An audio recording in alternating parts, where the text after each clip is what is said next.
శాంతి. నేను ఆత్మను, నిరాకార జ్యోతిర్బిందు స్వరూపాన్ని, శివ పరమాత్మ నా తండ్రి.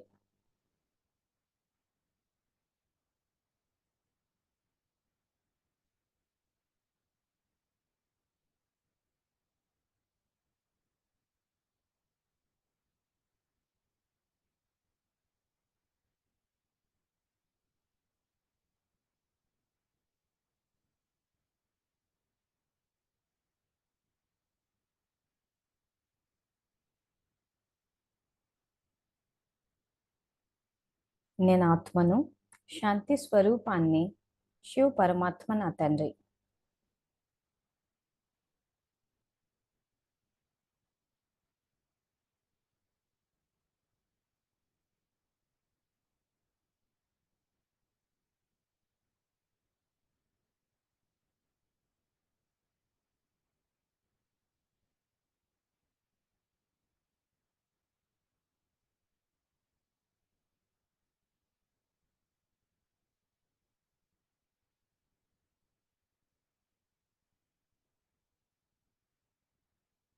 నేను ఈశ్వరీయ విద్యార్థిని, బాబా నాకు టీచర్.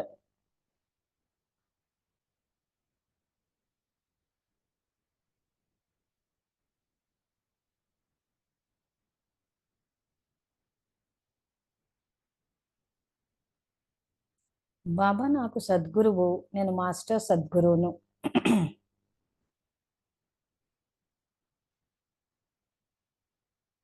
శివ పరమాత్మ నాకు జీవిత భాగస్వామి, నేను శివ పరమాత్మకు జీవిత భాగస్వామిని.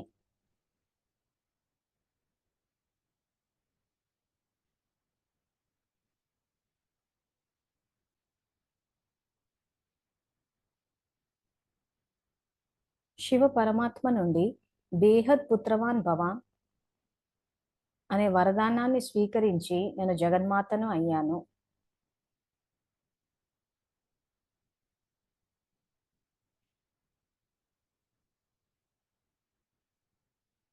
జగన్మాత స్వరూపంలో పిల్లలందరి పాలన చేయటం నా కర్తవ్యం.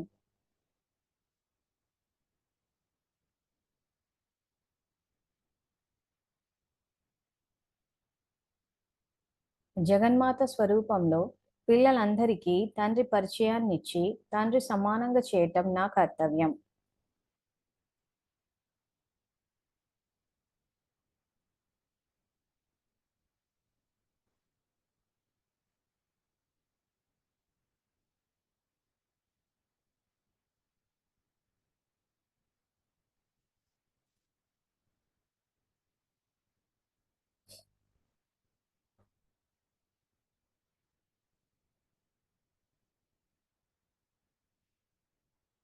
సో అందరూ ఆత్మిక స్థితిలో వండి.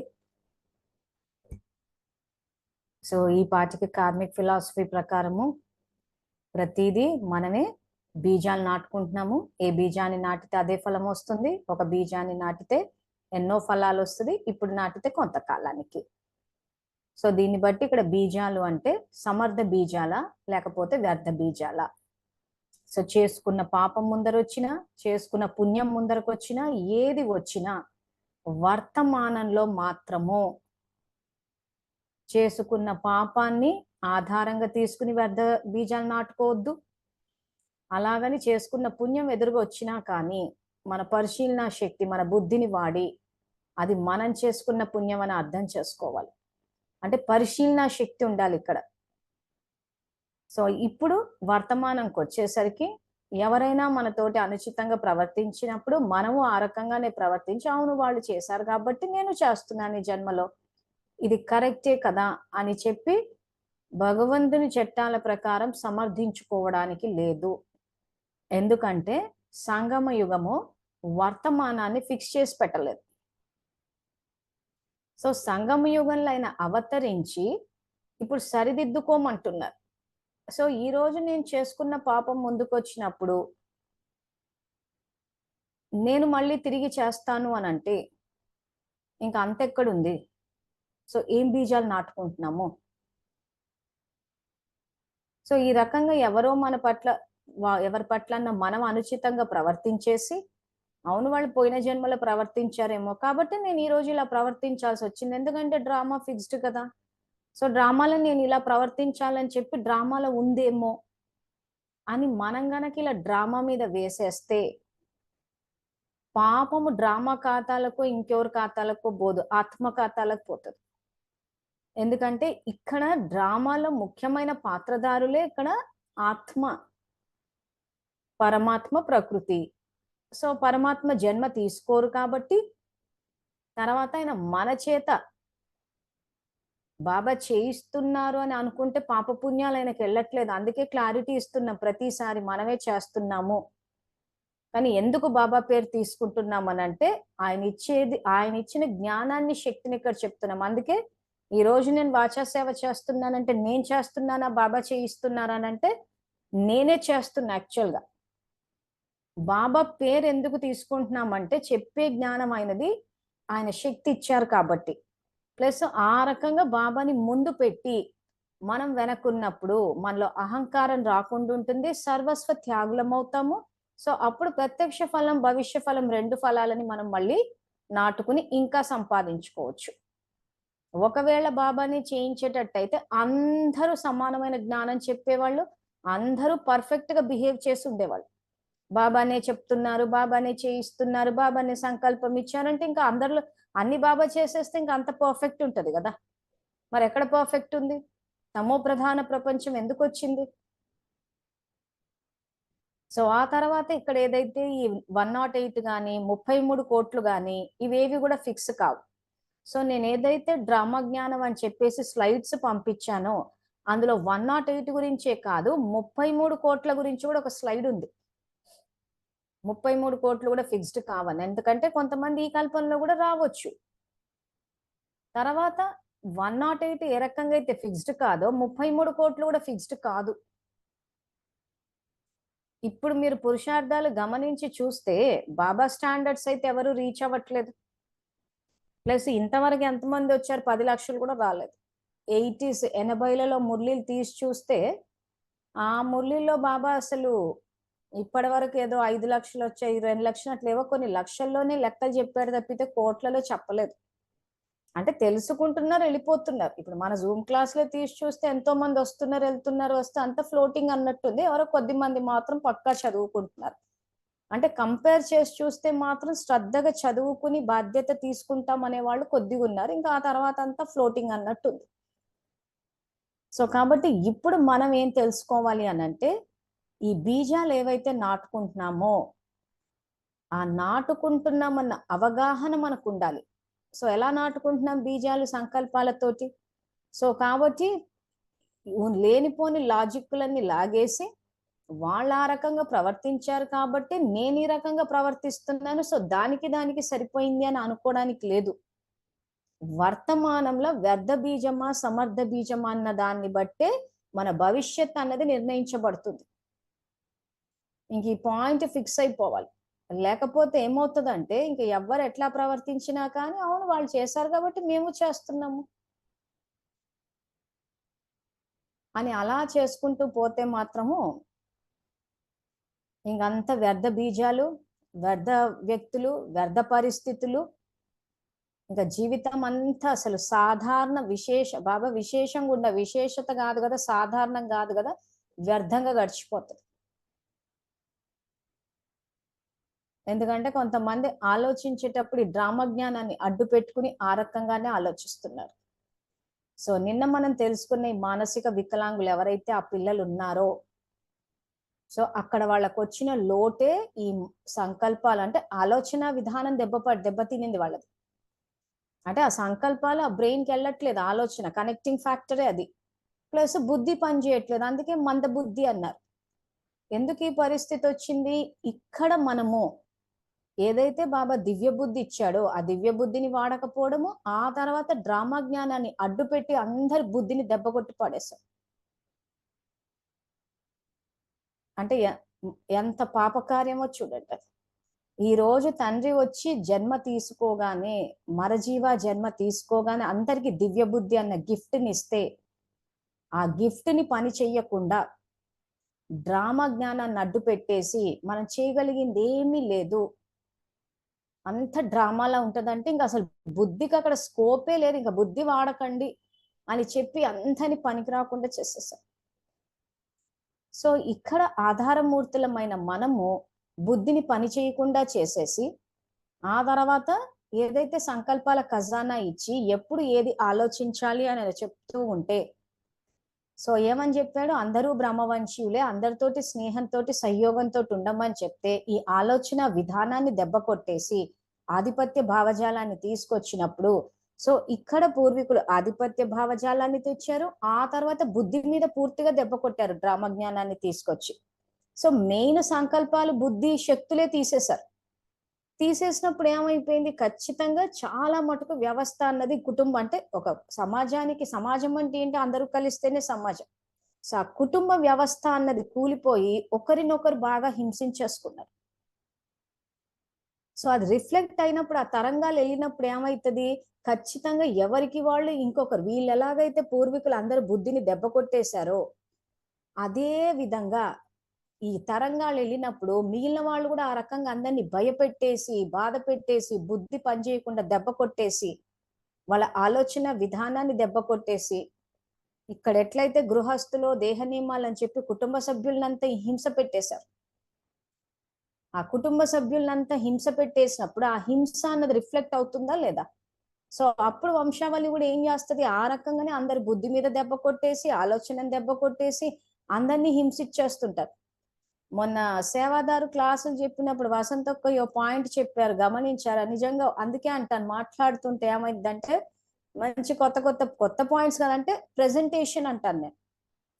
సో అక్కడ మన ప్రకాష్ మణి దాని బ్యాచ్ కంపెనీ కలిపేసి ఒక 50%, ఒక 50% చెప్తే సెంటర్లకు వచ్చేసరికి 74% అయిపోయింది ఆ తమో ఇది ఆ డీవియేషన్స్. ఇంకా ఫాలోవర్స్ విషయానికి వచ్చేసరికి 100% అయిపోయింది. సో అదే విధంగా ఇక్కడ మెయిన్ ఇక్కడ బాబా రాగానే ఈ దివ్య జ్ఞానం అర్థం కావాలంటే దివ్య బుద్ధి అన్న గిఫ్టే ఇచ్చాడు. ఆ బుద్ధినే అంటే కరెక్ట్ గా చూసారు వీళ్ళు ఏమేమి దెబ్బ కొడితే మోసం చెయ్యొచ్చు అని ఆ డ్రామా జ్ఞానాన్ని పెట్టి బుద్ధి మీద దెబ్బ కొట్టేశారు. సంకల్పాల ఖజానా, శక్తుల ఖజానా ఇది ఏది ఇవ్వలేదు. సో ఇవ్వకపోయినప్పుడు ఏమైపోయింది, ఈ జ్ఞానంలోకి వచ్చిన వాళ్ళందరూ ఫస్ట్ వాళ్ళని వాళ్ళు చిత్రహింస పెట్టేసుకున్నారు. నియమాలని చెప్పేసి అది ఏమేం చేశారో ఇప్పటికి చాలా విస్తారంలో చెప్పుకున్నాం, ఆహార నియమాలు, బట్టలని, ఇంకా దాని గురించి నేను చెప్పదలుచుకోలేదు. కానీ ఏ రకంగా మిమ్మల్ని మీరు చిత్రహింస పెట్టేసుకున్నారు, ఏ రకంగా కుటుంబాన్ని, బంధువులని, ఏ రకంగా అందరినీ బాధ పెట్టారో మీ అందరికీ తెలుసు. సబ్జెక్ట్ అండర్స్టాండింగ్ కి చెప్తున్నాను, వ్యక్తిగతంగా వ్యక్తుల్ని మీరు తప్పు చేశారని చెప్పడం కానీ మీ మనోభావాలు దెబ్బ కొట్టడం ఇక్కడ ఉద్దేశం కాదు. ఈ జూమ్ క్లాసెస్ అనేవి ఇట్స్ అన్ ఎడ్యుకేషన్ కోసం, అవేర్నెస్ కోసం పెట్టినాయి. సో ఆ రకంగా తప్పు చేసినప్పుడు ఏమవుతుందంటే ఇక్కడ ఆధారమూర్తులు ఆ తరంగాలు రిఫ్లెక్ట్ అయినప్పుడు అందరూ అవతల వాళ్ళ ఆ బుద్ధి పని చేయకుండా, సంకల్ప శక్తి పని చేయకుండా భయపెట్టేసి టెన్షన్లు పెట్టినప్పుడు ఏమవుతుంది, బుద్ధి పని చేయట్లేదు ఎవరికి, ప్లస్ హింస. సో అలా ఇక్కడ 50 స్టార్ట్ అయ్యి 70కి వచ్చి 100కి వచ్చేసరికి ఏమైపోతుంది, విపరీతంగా ఒకరినొకరు హింసించేసుకుని మానసికంగా దెబ్బ కొట్టేసినప్పుడు, ఇప్పుడు బుద్ధిని దెబ్బ కొట్టడము, సంకల్ప శక్తిని దెబ్బ కొట్టడం అంటే మానసికంగా దెబ్బ కొట్టారు పూర్వీకులు ఇక్కడ అందరిని. అంటే ఈ రోజు అందరి బుద్ధి పని చేయకుండా సంకల్ప శక్తి అంటే కనీసం మినిమం కామన్ సెన్స్ విషయం కూడా లేకుండా కొన్ని చోట్ల చప్పు జరుగుతూ వెళ్ళిపోయినాయి. అమ్మో ఇది నియమం అంట, నియమం అంట అని చెప్పేసి. సో అప్పుడు ఏమవుతుంది, తరంగాలు రిఫ్లెక్ట్ అయినప్పుడు ఖచ్చితంగా వంశావళి కూడా అదే విధంగా అందరి బుద్ధిని దెబ్బ కొడతారు, సంకల్ప శక్తిని దెబ్బ కొట్టేసి హింస చేసేస్తుంటారు. ఎలాగైతే ఇక్కడ ఆధారమూర్తులు కుటుంబ సభ్యుల్ని, బంధువుల్ని హింస పెట్టేస్తారో అదే అక్కడ రిఫ్లెక్ట్ అయ్యి వాళ్ళ వరకు వచ్చేసరికి ఏమైపోతుంది అంటే ఇంకెక్కువ తీవ్ర రూపం దాలుస్తుంది. ఆ దాల్చినప్పుడు ఖచ్చితంగా పాపం ఖాతా ఎక్కువనే ఉంటది మరి. సో ఆ పాపం అన్నది ఇది కావాలి, మొత్తం అంతా క్లియర్ అవ్వాలంటే ఒక జన్మ అంటూ రావాల్సి వస్తుంది. అందుకే బాబా చెప్తాడు ప్రతి దానికి ఆధారమూర్తులు మీరే అంటాడు. ఆ కల్పవృక్ష జ్ఞానం వేసి చూపించిందే అందుకు. సో ఇవన్నీ తెలుసుకుని ఫస్ట్ వాళ్ళకేం సంకల్పాలు ఇస్తామా అన్న విషయం అది సెకండరీ ఆస్పెక్ట్. మనం ఇక్కడ సత్యమైన జ్ఞానం తెలుసుకుని ముందు మనల్ని మనం గౌరవించుకోవాలి. ఈ రోజున స్వధర్మము, శాంతి, ప్రేమ, పవిత్రత ఇవన్నీ ఉన్నాయంటే ఫస్ట్ నా పట్ల నేను శాంతితోటి వ్యవహరించుకోవాలి. నేను క్రోధంతో వ్యవహరించుకున్నా అంటే నా పట్ల నేనే హింస చేసుకుంటున్నాను. సో నేను క్రోధం చేసినప్పుడు ఏమవుతుంది, నాకు శాంతి అనుభవంలోకి రాదు. నేను లోభంతో వ్యవహరించినప్పుడు ఏమవుతుంది, సంతృప్తి అనుభవంలోకి రాదు. అంటే నా పట్ల నేనే హింస చేసేసుకుంటున్నాను వికారాలతోటి. అందుకే డబుల్ అహింసకులు కావాలా అని చెప్తాడు. సో ఈ రకంగా నేను ఫస్ట్ నా పట్ల హింస ఆపుకోవాలి. ఆ తర్వాత కుటుంబ సభ్యులు, స్నేహము, సంయోగం, ఈ రెండే పదాలు వాడాడు బాబా. ఒక 26 మురళీల లిస్ట్ కూడా పెట్టేశాం. కానీ యాక్చువల్ గా మురళీలో చాలా చోట్ల వస్తుంది, మేము హెడ్డింగ్లు బట్టి పెట్టేశాం. అట్లీస్ట్ ఇదిగో బాబా చెప్తున్న సబ్జెక్ట్ స్నేహము, సంయోగము, ఆధిపత్యము, బానిసత్వం కాదు అన్న అవగాహన మీలో పెరగాలన్నట్టు ఆ లిస్ట్ పెట్టాం. రేపటి రోజున ఒక అక్కయ్య మురళి చెప్పమన్నారు, ఆ మురళి కూడా చెప్తాను. ఒక అవగాహన అన్నది వస్తుంది. సో ఆ రకంగా ముందు మన పట్ల మనం హింస ఆపుకోవాలి. ఈ రోజు కోపంతో వ్యవహరించామంటే ఆ కోపంతో, ఆవేశంతో, ద్వేషంతో మనం ఎంత అలజడిలోకి వెళ్తాం, మన ఆరోగ్యం ఎంత దెబ్బతింటది, మన కుటుంబం ఎంత దెబ్బతింటది, తర్వాత ప్రకృతికి ఎన్ని తరంగాలు వెళ్తున్నాయి, ఎన్ని తిరిగి వస్తున్నాయి. ఇది మన పట్ల మనం చేసుకుంటున్న హింసే కదా. అందుకే మీ పట్ల మీరు దయ చూపించండి అంటాడు, జ్ఞానయుక్తమైన దయ. సో పరిశీలించి చూసుకోవాలి, నేను నా పట్ల ప్రేమతో వ్యవహరించుకుంటున్నానా, లేకపోతే నా పట్ల నేను హింస చేసేసుకుంటున్నానా. ఆ తర్వాత కుటుంబ సభ్యులు, బంధువులు, స్నేహితులు. స్నేహం, సంయోగంతో కలిసి ఉన్నామా, సమానత్వంతో వ్యవహరించామా, లేకపోతే ఆధిపత్య భావజాలంతో మేము జ్ఞానంలో ఉన్నాం కాబట్టి అధికులం అని చెప్పి వాళ్ళని దూరం చేసి ఎలా వాళ్ళని హింస పెట్టాము. ఇక్కడే హింసకి ఈ రకమైన బుద్ధిని దెబ్బ కొట్టడము, సంకల్పాలను దెబ్బ కొట్టడం అన్న పద్ధతికి ఇక్కడే పునాది పడిపోయి. సో అవి తరంగాలు వెళ్ళినప్పుడు ఏమవుతుందంటే వంశావళి బలహీనంగా ఉంటారు కాబట్టి ఇంకెక్కువ చేసేస్తారు. ఆ ఎక్కువ చేసి ఎక్కువ మందితో చేసినప్పుడు ఏమైపోతే ఎక్కువ పుణ్యం పాపపు ఖాత వచ్చేసరికి అది మొత్తం డిజాల్వ్ అవ్వాలంటే, అది మొత్తం సెటిల్ అవ్వాలంటే ఖచ్చితంగా ఒక జన్మ అంటూ తీసుకోవాల్సి వస్తుంది. అంటే ఏం జరిగింది ఇక్కడ, వీళ్ళ భాగ్యాన్ని తయారు చేసుకోలేదు. సో ఇప్పుడు మళ్ళీ 36కి వస్తే బాబా దేనికి వచ్చారు, ఆయన అవతరణ యొక్క కారణం ఏంటి, నిర్భాగ్యులని భాగ్యం తయారు చేసుకోమంటున్నారు. సో వాళ్ళ భాగ్యం అక్కడ తయారవ్వాలంటే ఇక్కడ మనము మన పట్ల హింస, మన బుద్ధిని ఏదైతే పని చేయకుండా అలా రాతిగా పెట్టేసుకున్నామో మనం మన బుద్ధిని దివ్యంగా చేయాలి ఇప్పుడు బాబా కనెక్ట్ అయ్యి. సో అప్పుడు ఏమవుతుంది, ఎప్పుడైతే మన బుద్ధిని దివ్యంగా చేసుకుంటామో వంశావళి బుద్ధి దివ్యంగా అవుతుంది. ఈరోజు మనం దివ్యంగా చేసుకోలేదు కాబట్టి అక్కడ వాళ్ళు మందబుద్ధులు అయ్యారు, తీవ్రత అక్కడికి పెరిగిపోతూ ఉంటది. కానీ చూస్తే అదేంటి వాళ్ళకి అటువంటి జన్మ వచ్చింది, మేమంతా బాగున్నామని అనుకోవడానికి లేదు, అంత వచ్చి మన ఖాతాలోనే పడుతుంది. ఈరోజు యుద్ధాలు జరుగుతున్నాయి అంటే వచ్చి ఎవరి ఖాతాల్లో పడుతుంది, పూర్వీకుల ఖాతాల్లో. ఇంకా సంతోషం ఏమి ఉంటుంది, ఫస్ట్ ఆఫ్ ఆల్ బుద్ధే పనిచేయదు, అట్లా అంత పాపం వచ్చి ఖాతాలో పడిపోతుంటే. సో ఆ రకంగా పాపం అంతా వచ్చి పడిపోయినప్పుడు ఈ రకంగా జ్ఞాన వ్యతిరేక దిశలోకి తీసుకెళ్తారు. అసలు పాపం చేస్తున్నాము, మాయకు వశం అవుతున్నామన్న విషయం కూడా తెలియని పరిస్థితి వచ్చేస్తుంది. ఎందుకు, పాపం అంతా వచ్చి పడిపోతుంటే బుద్ధి ఎట్లా పనిచేస్తుంది. సో ఎక్కడో ఒకడ సరిదిద్దాలి కాబట్టి స్టార్టింగ్ పాయింట్ బాబా మరజీవ జన్మ అని చెప్పి పెట్టి జన్మ తీసుకున్న తర్వాత నేను దివ్య బుద్ధి ఇస్తా అంటున్నాను. సో ఇక్కడ మనమే ఆ రకంగా బుద్ధి వాడనప్పుడు వంశావళి ఎట్లా బుద్ధి వాడుతుంది, వాళ్ళు వాడరు. సో బాబా ఈరోజు సంకల్పాల ఖజానా ఇచ్చారు, ఈ రకంగా మీరు జగన్మాతలు అవ్వండి, ఈ రకంగా ప్రేమతోటి, స్నేహంతో, సంయోగంతో మెలగండి, ఎవరెటుపోతే నాకెందుకు అన్న ఈ ఆలోచన ధోరణి మనలో ఉందంటే అసలు మనము ఏమంటారు దాన్ని, విశ్వ కళ్యాణకాలు అని చెప్పుకోవడానికి లేదు. లేదా బాబా చూసుకుంటారు, ఎందుకంటే బాబానే చెప్పాడు కదా, ఎవరు చేసుకున్నది వాళ్లే పొందుతారని చెప్పి. సో చేసుకున్న కర్మ ఎలాగో తిరిగి వస్తుందని బాబానే చెప్పారు కాబట్టి బాబానే చూసుకుంటారు. సో ఏ మతంలోకి వెళ్తాం ఈ రకంగా ఆలోచిస్తే, లేదా అసలు అంతే ఇంకా మన కర్మలు దీన్ని బట్టి ఉంది, ఏదైనా మనకు సంబంధం లేదు, మేమైతే మంచోళ్ళమే. సో ఎవరు ఏం చేసుకుంటారో చేసుకోనివ్వండి, వాళ్ళ కర్మ వాళ్ళకు వస్తుంది, నేను కూర్చొని యోగం చేసుకుంటాను, ఏమన్నా అయిపోని, సమాజం ఏమైపోండి, ఎవరెట్టని వెళ్ళిపోనివ్వండి. సో ఎవరు చేసుకున్న లెక్కాచారాలు వాళ్ళకు వస్తాయి, నేను మాత్రం కూర్చుని యోగం చేసుకుంటాను అని నేను పొద్దంతా యోగం చేసుకుంటూ ఉంటా. ఇంకా ఏమని పట్టించుకోను. ఎందుకంటే నా మటుకు నేను కూర్చుని యోగం చేసుకుంటాను.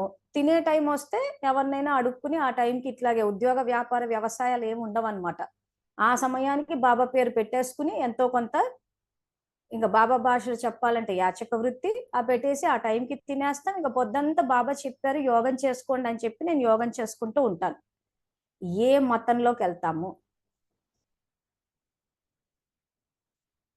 మెసేజ్లు పెట్టండి ఒకసారి, మీ సబ్జెక్ట్ ఎంతవరకు అవగాహన వచ్చిందో చూద్దాం.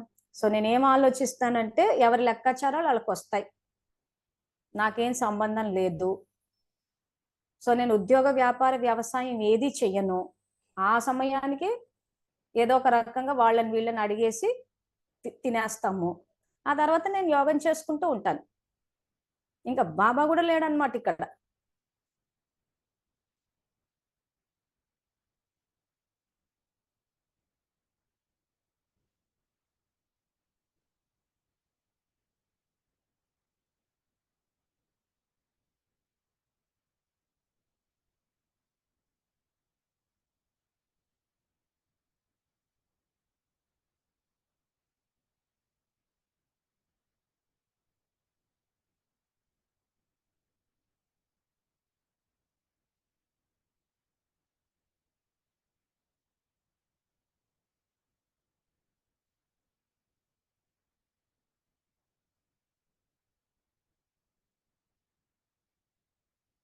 పర్లేదు, సబ్జెక్ట్ బాగానే క్యాచ్ చేశారు అందరు.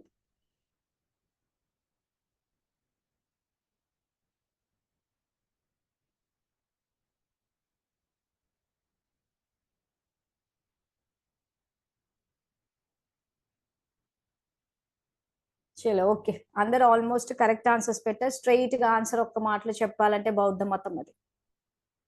సన్యాసాశ్రమ ధర్మం అన్నది క్రైస్తవులు, ఇస్లాం, తర్వాత బౌద్ధ మతం, అన్ని మతాల్లోనూ ఉన్నారు సన్యాసులు. ఈ సన్యాసాశ్రమ ధర్మం అన్ని చోట్లకి వచ్చింది. సో అది వాళ్ళ వాళ్ళ ఆలోచన విధానము సంస్కారాన్ని బట్టి వచ్చింది. సో బౌద్ధ మతంలో భగవంతుడు లేడు. బుద్ధుడు వచ్చి దేవుడి గురించి ఏం చెప్పలేదు. కర్మల మీద ఫోకస్ ఎక్కువ పెట్టారు. బుద్ధం శరణం గచ్చామి, ధర్మం శరణం గచ్చామి, సంఘం శరణం గచ్చామి అని చెప్పారు. సో బుద్ధుడు అంటే ఏంటి? ఎన్లైటెండ్ సోల్, జ్ఞాని.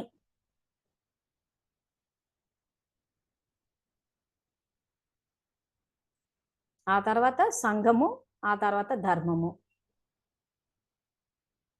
సో ఇది బౌద్ధ మతం. సో ఇప్పుడు ఇక్కడ కొంతమంది ఆధారమూర్తులు ఏం చేస్తారంటే ఊరికే ఇదిగో ఈ టైప్ అనమాట, చదివేసుకుంటారు. జ్ఞానం చదవరని కాదు, చదివేసుకుంటారు. ఆ తర్వాత ఎక్కడ కూడా సమాజం ఏమైపోయిందా ఏంటి అన్న తర్వాత సంగతి ఆ టైంకి వెళ్ళి ఇంత అడిగి తింటారు. ఆ తర్వాత యోగం చేసుకుంటూ కూర్చుంటారు. బౌద్ధ మతంలోని సన్యాసాశ్రమ ధర్మం. సో ఆ మతాల్లోకి వెళ్తే ఏమవుతుంది అని అంటే ఈ గృహస్థులో ఏదైతే శ్రేష్ఠ సంబంధాలు, శ్రేష్ఠ సంపర్కాలు, సత్యమైన స్నేహము, సర్వరకాల సంపత్తి, సఫలత, ఇవి ఏవైతే ఎంజాయ్ చేయమని చెప్తున్నారో అవి ఉండవు. ఎందుకంటే ఫస్ట్ ఆఫ్ ఆల్ శ్రేష్ఠ సంబంధాలు లేవు, సత్యమైన స్నేహము, సత్యమైన సంపర్కాలు, సర్వ రకాల సంపత్తి, ఇవేమి ఉండవు అక్కడ. ఆ ఒకటే డ్రెస్. అదే ఇప్పుడు బాబా సృష్టి ఎలా ఉంది అంటే చక్కగా మంచి మంచి బట్టలు వేసుకుని మంచి చక్కగా అలంకరించుకుని మంచి గృహస్థులో భార్య పిల్లలు ప్రకృతి సంపద సఫలత ఇవన్నీ ప్రాప్తులు ఇస్తా అంటున్నాడు. కానీ అన్ఫార్చునేట్లీ ఇక్కడ ఏమైందంటే ఆధ్యాత్మిక జ్ఞానం చెప్పేటప్పుడు ఎక్కువ మటుకు సన్యాసులే చెప్పారు కాబట్టి సన్యాసించడం అంటే అన్ని వదిలేసుకోవాలని చెప్పారు. అది నిజంగా ఇప్పుడు చూసి మనం మామూలుగా జ్ఞానంలోకి రాకముందు భక్తి మార్గంలో వాళ్ళు వింటే అన్ని సన్యసించాలి. ఆ సన్యాసులు చూస్తే అమ్మో వాళ్ళు అలా ఆరెంజ్ డ్రెస్సులు వేసుకుని కూర్చుని వాళ్ళు ఎంత పుణ్యాత్ములు, అన్ని వదులుకొని కూర్చుని వాళ్ళు వదులుకున్నట్టు మనం వదులుకోవాలంటే అవుతుందా అని ఒక ప్రశ్న వచ్చేది. భగవద్గీత చూస్తేనేమో మళ్ళీ కర్మయోగులు అని ఉంటుంది. అదేంటి అసలు వాళ్ళేమో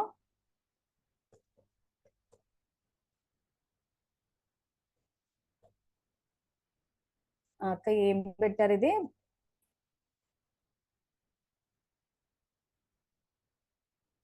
ఒక్క నిమిషం బుద్ధుడు కూడా భగవద్గీతలోని కర్మణ అధ్యాయాన్ని బేస్ చేసుకున్నాడు అంటారు, నిజమేనా? బుద్ధుడు భగవద్గీతలోని కర్మణ అధ్యాయాన్ని బేస్ చేసుకోవడం కాదు, ప్రతి ధర్మానికి బేస్ శివబాబా జ్ఞానమే ఇప్పుడు రికార్డ్ అవుతోంది. భగవద్గీత అన్నది ఏదైతే ఇప్పుడు ఈ శ్లోకాలు ఇవన్నీ ఉన్నాయో ద్వాపరంలోనో కలియుగంలోనో రాశారు అవి. సర్వధర్మాలకి పునాది ఇక్కడే పడుతోంది. సో భగవద్గీతలోని కర్మయోగం ఏదైతే ఉంది తర్వాత రాయబడింది, కానీ మరి బౌద్ధ మతం ముందే వచ్చింది కదా. ఏమంటారు దాన్ని, ఫస్ట్ అతను ఇబ్రాహీం వచ్చిన తర్వాత 2500 ఇయర్స్ తర్వాత 2750 ఇయర్స్ కి బుద్ధుడు వచ్చేసాడు.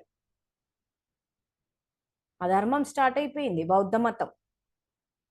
అతని పేరు గౌతముడు అయినా గాని బుద్ధుడు అని ఎందుకన్నారు? పాలి భాషలో బుద్ధుడు అంటే ఎన్లైటెండ్ సోల్, జ్ఞాని అని అర్థం. సో ఇటు జ్ఞానానికి, ధర్మానికి, సమాజానికి అంటే బుద్ధం శరణం, ధర్మం శరణం, సంఘం, వీటికి ఇంపార్టెన్స్ ఇచ్చారు అక్కడ. అంటే తెలుసుకున్నారు. కానీ అక్కడ బాబ్దాదా ఇద్దరు లేరు అక్కడ. సో దానివల్ల ఏమవుతుందంటే వీళ్ళంతా 50% ఆఫ్ ద డ్రామా తర్వాత రావడానికి కారణం ఏంటంటే ఈ మన్మనాభావ అంటే ఇప్పుడు అవన్నీ చెప్పాడంటే భగవంతుడి జ్ఞానమే. మధ్యాజీభావ అన్నది తీసుకోరు. అందుకే ఏ మతంలోనూ కూడా మనకి రాజయోగం కానీ ఆ తర్వాత ప్రకృతిని ఎలా జయించాలి అన్న ఈ సంపూర్ణ జ్ఞానం, అంటే పూర్తిగా నరుడి నుండి నారాయణ స్టేజ్కి ఎలా రావాలన్న సంపూర్ణ జ్ఞానం ఎక్కడ కనిపించదు. ఎందుకంటే వాళ్ళు అది తీసుకోలేదు. అది తీసుకోలేదు కాబట్టి 50% ఆఫ్ ద డ్రామా అయిపోయాక వచ్చారు.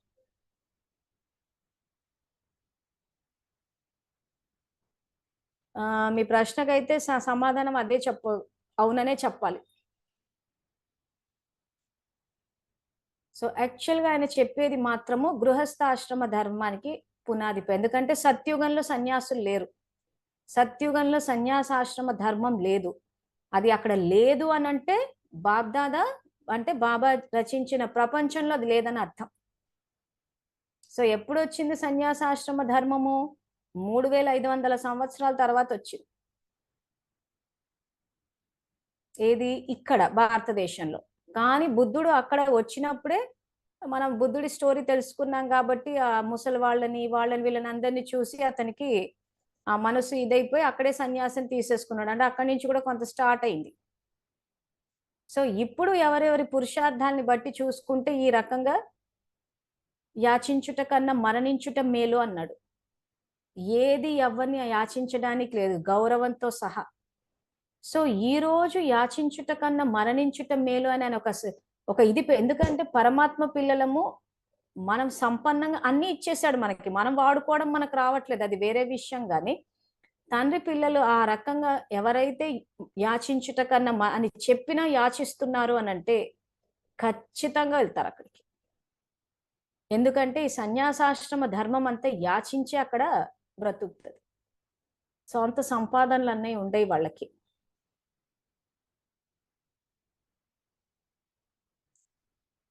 సో మధ్యాజీభవ అంటే బ్రహ్మ విష్ణు మహేశ్వరుల మధ్యలో ఉండేది నారాయణుడు. అంటే నరుడి నుండి నారాయణుడు అవ్వాలి అని అంటే రాజయోగం తెలిసి ఉండాలి, కర్మేంద్రియాలను జయించాలి, ప్రకృతిని జయించాలి. రాజయోగం ద్వారా చెప్తుంది అదే మనం మధ్యాహ్నం క్లాసెస్ లో కూడా కవర్ చేస్తాం. సో ఇతర ధర్మాలు దీనికి కవర్ చేయలేదు. సో అందుకే 50% ఆఫ్ ద డ్రామా తర్వాత వస్తున్నారు. ఉత్త వాళ్ళు వచ్చి ఏం చేస్తారంటే పరమాత్మ గురించి చెప్పేసి వెళ్ళిపోతారు, కానీ ఆయన సమానంగా అవ్వాలంటే ఏం చేయాలని చెప్పరు. అంటే కొంచెం ఒక రకంగా చెప్పాలి అంటే కంప్లీట్ సంపూర్ణ జ్ఞానం కాదు. సో అందుకే ఆ మతాలంతా పరమాత్మ మహిమ ఉంటది, ఆయనని తెలుసుకోవాలి, ఆయనను ఒప్పుకోకపోతే స్వర్గం రాదు, ఆయనను ఒప్పుకోకపోతే నరకానికి వెళ్ళిపోతారు. ఇవన్నీ కాన్సెప్ట్లు ఎక్కడి నుంచి వచ్చాయి? ఇక్కడి నుంచే వచ్చాయి. ఆయనని ఒప్పుకోవడం అంటే బాబా మురళీలు ఏమంటారు? జ్ఞానం తెలుసుకుని ఒప్పుకోవడం అంగీకరించడం కాదు, ఆచరించడం అంటారు. సో ఇతర ధర్మాలు ఏమంటున్నాయి? మీరు జీజస్ని ఒప్పుకోండి స్వర్గానికి వెళ్ళిపోతారు, మీరు అల్లాహ్ని ఒప్పుకోండి స్వర్గానికి వెళ్ళిపోతారు. సో ఇక్కడ పూర్వీకులు ఈ ఆధారమూర్తులు ఏం చేశారు? బాబా జ్ఞానాన్ని ఒప్పుకున్నారు కానీ ఆచరించలేదు. ఎట్లా రికార్డ్ అయింది అది? మురళి అయిపోగానే బాబా చాలా బాగా చెప్పారు, చాలా బాగా చెప్పారని చెప్పి టీచర్ని పొగుడుతూ ఉంటారు. మరి ఆచరణ ఎవరు చేయాలి? సో అది మళ్ళీ టీచర్గా సద్గురుగా ఆయనే చేసుకోవాలి. నేను బాబాకి చెప్పేసాను, బాబా చూసుకుంటాను. సో దానివల్ల క్రిస్టియన్ మతంలో కన్ఫెషన్ బాక్స్ అంటే కూర్చుని ఆ ఫాదర్ కి చెప్పడం ఇవన్నీ ఎక్కడి నుంచి వచ్చాయి? ఇక్కడ పునాదులే. ఆయన నేను మీకు శక్తులు ఇస్తున్నాను, యుక్తులు ఇస్తున్నాను, వాడండి అంటున్నాడు. సో ఆ మెయిన్ ఆ సాకర్ముల శక్తులు అన్న టాపిక్ ఎత్తేసేసరికి ఏమైపోయిందంటే ఆ బ్రహ్మకుమారి ఫాలోవర్స్ అవే చదువుకున్నారు. సో వాళ్ళకి ఆ శక్తులు ఎలా వాడాలో తెలియదు. అది వాడనంత వరకు మీకు యాక్చువల్గా కర్మేంద్రియాలను జయించలేం. ఎందుకంటే తాబేళ్లు వేసి మరీ చూపించాను. సో ఖచ్చితంగా బయట నుంచి ఏ విషయాన్ని తీసుకోవడానికి లేదు. సో ఇప్పుడు ఆ కాన్సెప్టే తెలియనప్పుడు, ఆ సంకీర్ణ శక్తిని ఎలా వాడాలో తెలియనప్పుడు ఎవరికాళ్ళంతా విషయం తీసేసుకుని మేము యోగం చేసుకున్నామంటే ఎలా అవుతుంది? సో మనం ఆ రకంగా భ్రమలో బతికితే దానికి బాబా ఏం చేయలేడు కదా. సో అందువల్ల ఏమైపోయింది? మీ బాబా ఏమంటారు? మీరు జ్ఞానాన్ని తెలుసుకుని అంగీకరించే వాళ్ళ లిస్టులోకి వచ్చేస్తారంటాడు. సో జ్ఞానం తెలుసుకుని అంగీకరించి ఆచరించాలి. ఆచరించే వాళ్ళంత సత్యుగం మధ్యాజీభవ. మీ ప్రశ్నకు సమాధానం ఇదే అక్కయ్య. సో ఆచరిస్తే మధ్యాజీభవ అంటే నరుడి నుండి నారాయణుడు అవుతారు ఆచరిస్తే. అలా కాకుండా మురళీలు విని ఆ తర్వాత అంగీకరించడం. ఏమని? బాబా చాలా బాగా చెప్పారు. ఇవల్లంతా ఏంటంటే ఇతర ధర్మాలు వింటూ ఉంటారు అంతే. సో ఆ రకంగా ఉండి ఇప్పుడు జ్ఞానంలో ఉన్న వాళ్ళు ఏదో కొంత చేసుకుంటారు కాబట్టి ఎక్కడో త్రేతా నుంచి దిగి ఆ తర్వాత ఈ 33 కోట్ల నుంచి ఏమైపోతారు అంటే డైవర్ట్ అయిపోతారు, వ్యర్థ చక్రాల్లోకి వచ్చేస్తారు. ఎందుకంటే మేము విని అంగీకరిస్తాం అంతే. మేమేం బాబా జ్ఞానం తప్పు అనట్లేదు. ఇప్పుడు మేము కూడా రుజువులతో సహా చూపిస్తుంటే అవును ఉంది కరెక్టే కాదంటలేము. కానీ ఇంకా అందరూ చేస్తున్నారు కాబట్టి అందరితో పాటు అన్నట్టు ఎక్కువ మటుకు ఏమైపోయిందంటే చాలాసార్లు చెప్తుంటాను చూసారా, జ్ఞానం చెప్పినప్పుడు అందరూ కన్ఫ్యూజ్ అయ్యేది కంపారిజన్ వల్లనే అని చెప్పి. సో మేమెందుకు కన్ఫ్యూజ్ అవ్వలేదంటే ఉన్నది ఉన్నట్టు బాబాయ్ చెప్పారంటే ఇంక అంతే. ఇంకా ఎవరేం చేసినా ఇంక అది తప్పే అనుకోవాలి. ఎందుకంటే బాబా చెప్పింది ఫైనల్, అంగీకరించాలి, ఆ తర్వాత అదే ఆచరించాలి. బాబా మీరు అవతరించిన బ్రాహ్మణాత్మ పైనుంచి కిందికి దిగండి అంటే ఇంకా పైనుంచి కిందికి దిగాల్సిందే. ఇంకా లోకమంతా కింది నుంచి పైకి వెళ్ళినా మనకు సంబంధం లేదు. అంత యాక్యురేట్ గా అంత ఆజ్ఞాకారులు అంత నమ్మకదారులై ఉండి నిజాయితీగా పాటించాలి. ఆయన మురళి అయిపోయిన తర్వాత మనన చింతన చేయమంటే మనన చింతనే చెయ్యాలి. నేను పాటలు వేసుకొని కూర్చుంటాను అని అంటే అది బాబా జ్ఞానం కాదు. పాటలు వినవడం అన్నది భక్తి మార్గం. భక్తి అంటే మళ్ళీ హిందువులదే భక్తి మార్గం, క్రిస్టియన్ ముస్లిమ్స్ భక్తి మార్గాలు అనుకోవడం కాదు. ద్వాపరం నుంచి భక్తి స్టార్ట్ అయిందంటే ఏ మతంలో అయినా భక్తే స్టార్ట్ అయింది. పదం భక్తి. భక్తి అంటే ఏంటి? అంత స్థూలానికి వచ్చింది. సో క్రైస్తవము ఇస్లాం ఇవన్నీ పేర్లకు క్రైస్తవము ఇస్లాం అయినా కానీ భక్తి స్టార్ట్ అయిపోయింది అక్కడి నుంచి. ఎందుకు? మేము పాటలు వింటూ కూర్చుంటాం అంటున్నారు, చదువుకోమంటున్నారు. చదివాక ఎవరైనా పాఠాన్ని రివైజ్ చేసుకుని దాన్ని ప్రాక్టికల్ లైఫ్ లోకి తెచ్చి బాబా చెప్పినట్టు పరీక్షలు పాస్ అయితే అప్పుడు ఆ పదవులు అజ్ఞానుల కిందికి వస్తారు. సో విని అంగీకరించే వారి లిస్టులోకి వెళ్ళిపోతారు. సో విని అంగీకరించే వాళ్ళ లిస్టుకి వెళ్ళినప్పుడు ఏమైపోతుంది? ఈ ఇతర ధర్మాల్లోకి డైవర్ట్ అయ్యి, ఎందుకంటే 33 కోట్లు మనమే ఉంటాం ఆ టైంకి. సో మన వాళ్ళే డైవర్ట్ అయిపోతారు. సో డైవర్ట్ అయిపోవడం వల్ల ఏమవుతుంది అంటే అక్కడ ప్రాప్తులు ఉండవు. ఎందుకంటే వీళ్ళు ఎక్కడ కూడా ప్రకృతికి గాని అక్కడ అంతా ఎడారులే వచ్చేస్తాయి. ఎందుకు ఎడారులు వచ్చాయి అంటే ఇప్పుడు సంగమం నడిచేటప్పుడు మనసా సేవ అన్నది ప్రత్యేకంగా చేయకపోవడము, తర్వాత అవగాహన లోపం వల్ల ఈ శక్తుల గురించి ఏమీ తెలియకపోవడం వల్ల ఆ యోగం అని చెప్పేసి కూర్చుని ఏవేవో వ్యర్థాలు చేసేసుకోవడము, ఆ తర్వాత భయము చింత. ఎప్పుడు చూడు భయం భయం భయం అలా తరంగాలు వెళ్ళిపోతూనే ఉంటాయి. ప్లస్ ఎవరితోటి స్నేహం ఉండదు, సంయోగం ఉండదు. అందుకే ఎప్పుడు చూసినా గొడవలు. ఇప్పుడు ఈ రోజు మతాల మధ్యలో ఘర్షణలు ఎందుకు జరుగుతున్నాయి అంటే ఇక్కడ అందరి పట్ల పూర్వీకులము ఆధారమూర్తులం మనము స్నేహంగా సహయోగంతో ఒక తండ్రి పిల్లలమని మనం లేము. సో అందుకే వాళ్ళు మా జీజస్ మా అల్లా మా దేవుళ్ళు అని చెప్పి ఇది డిఫరెన్సియేషన్ ఎందుకు వచ్చింది? ఇక్కడ మనం మన తండ్రిని అందరూ ఒక తండ్రి పిల్లలం అని చెప్పి మనం ఇక్కడ ఒప్పుకోవట్లేదు. వాళ్ళు బాబా పిల్లలు కాదంట, వాళ్ళు వేరే పార్టీలంట. వాళ్ళు వంకర పార్టీలంట, వాళ్ళు ఇంకేదో పార్టీలంట అని చెప్పి పార్టీలకు డివిజన్ కి పునాది వేసినప్పుడు ఈ డివిజన్ అంటే ధర్మపితలు వచ్చినప్పుడు కరెక్ట్ గానే నడుస్తుంది సృష్టి. వాళ్ళు వచ్చి తండ్రి గురించి చెప్పినప్పుడు ఒప్పుకుంటారు, ధర్మం స్థాపించబడుతుంది.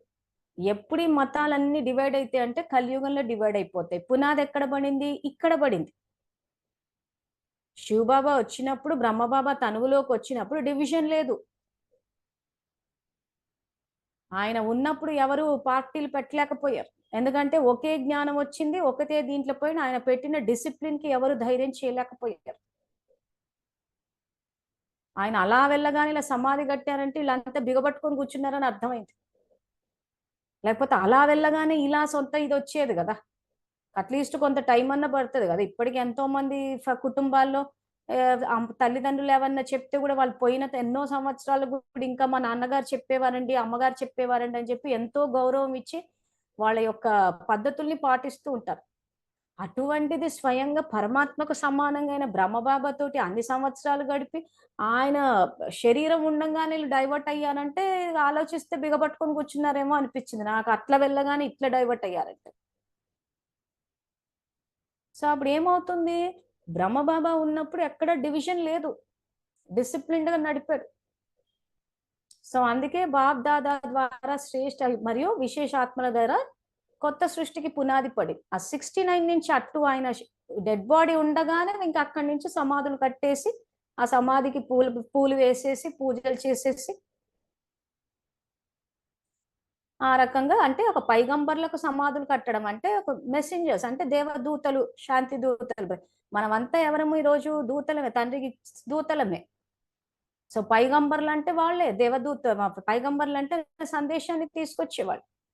సో వాళ్ళకి సమాధులు కట్టారు అంటే బ్రహ్మబాబాతో కట్టడం మొదలు పెట్టారంటే ఇంకా దర్గా కల్చర్ వచ్చేసింది అక్కడి నుంచి. సో ఇలా వీళ్ళు దర్గా కల్చర్లకు పునాది లేసి ఇంకా ఉల్టా వాళ్ళు పోతారు వీళ్ళు పోతారంటే జనాలు నమ్మేశారు.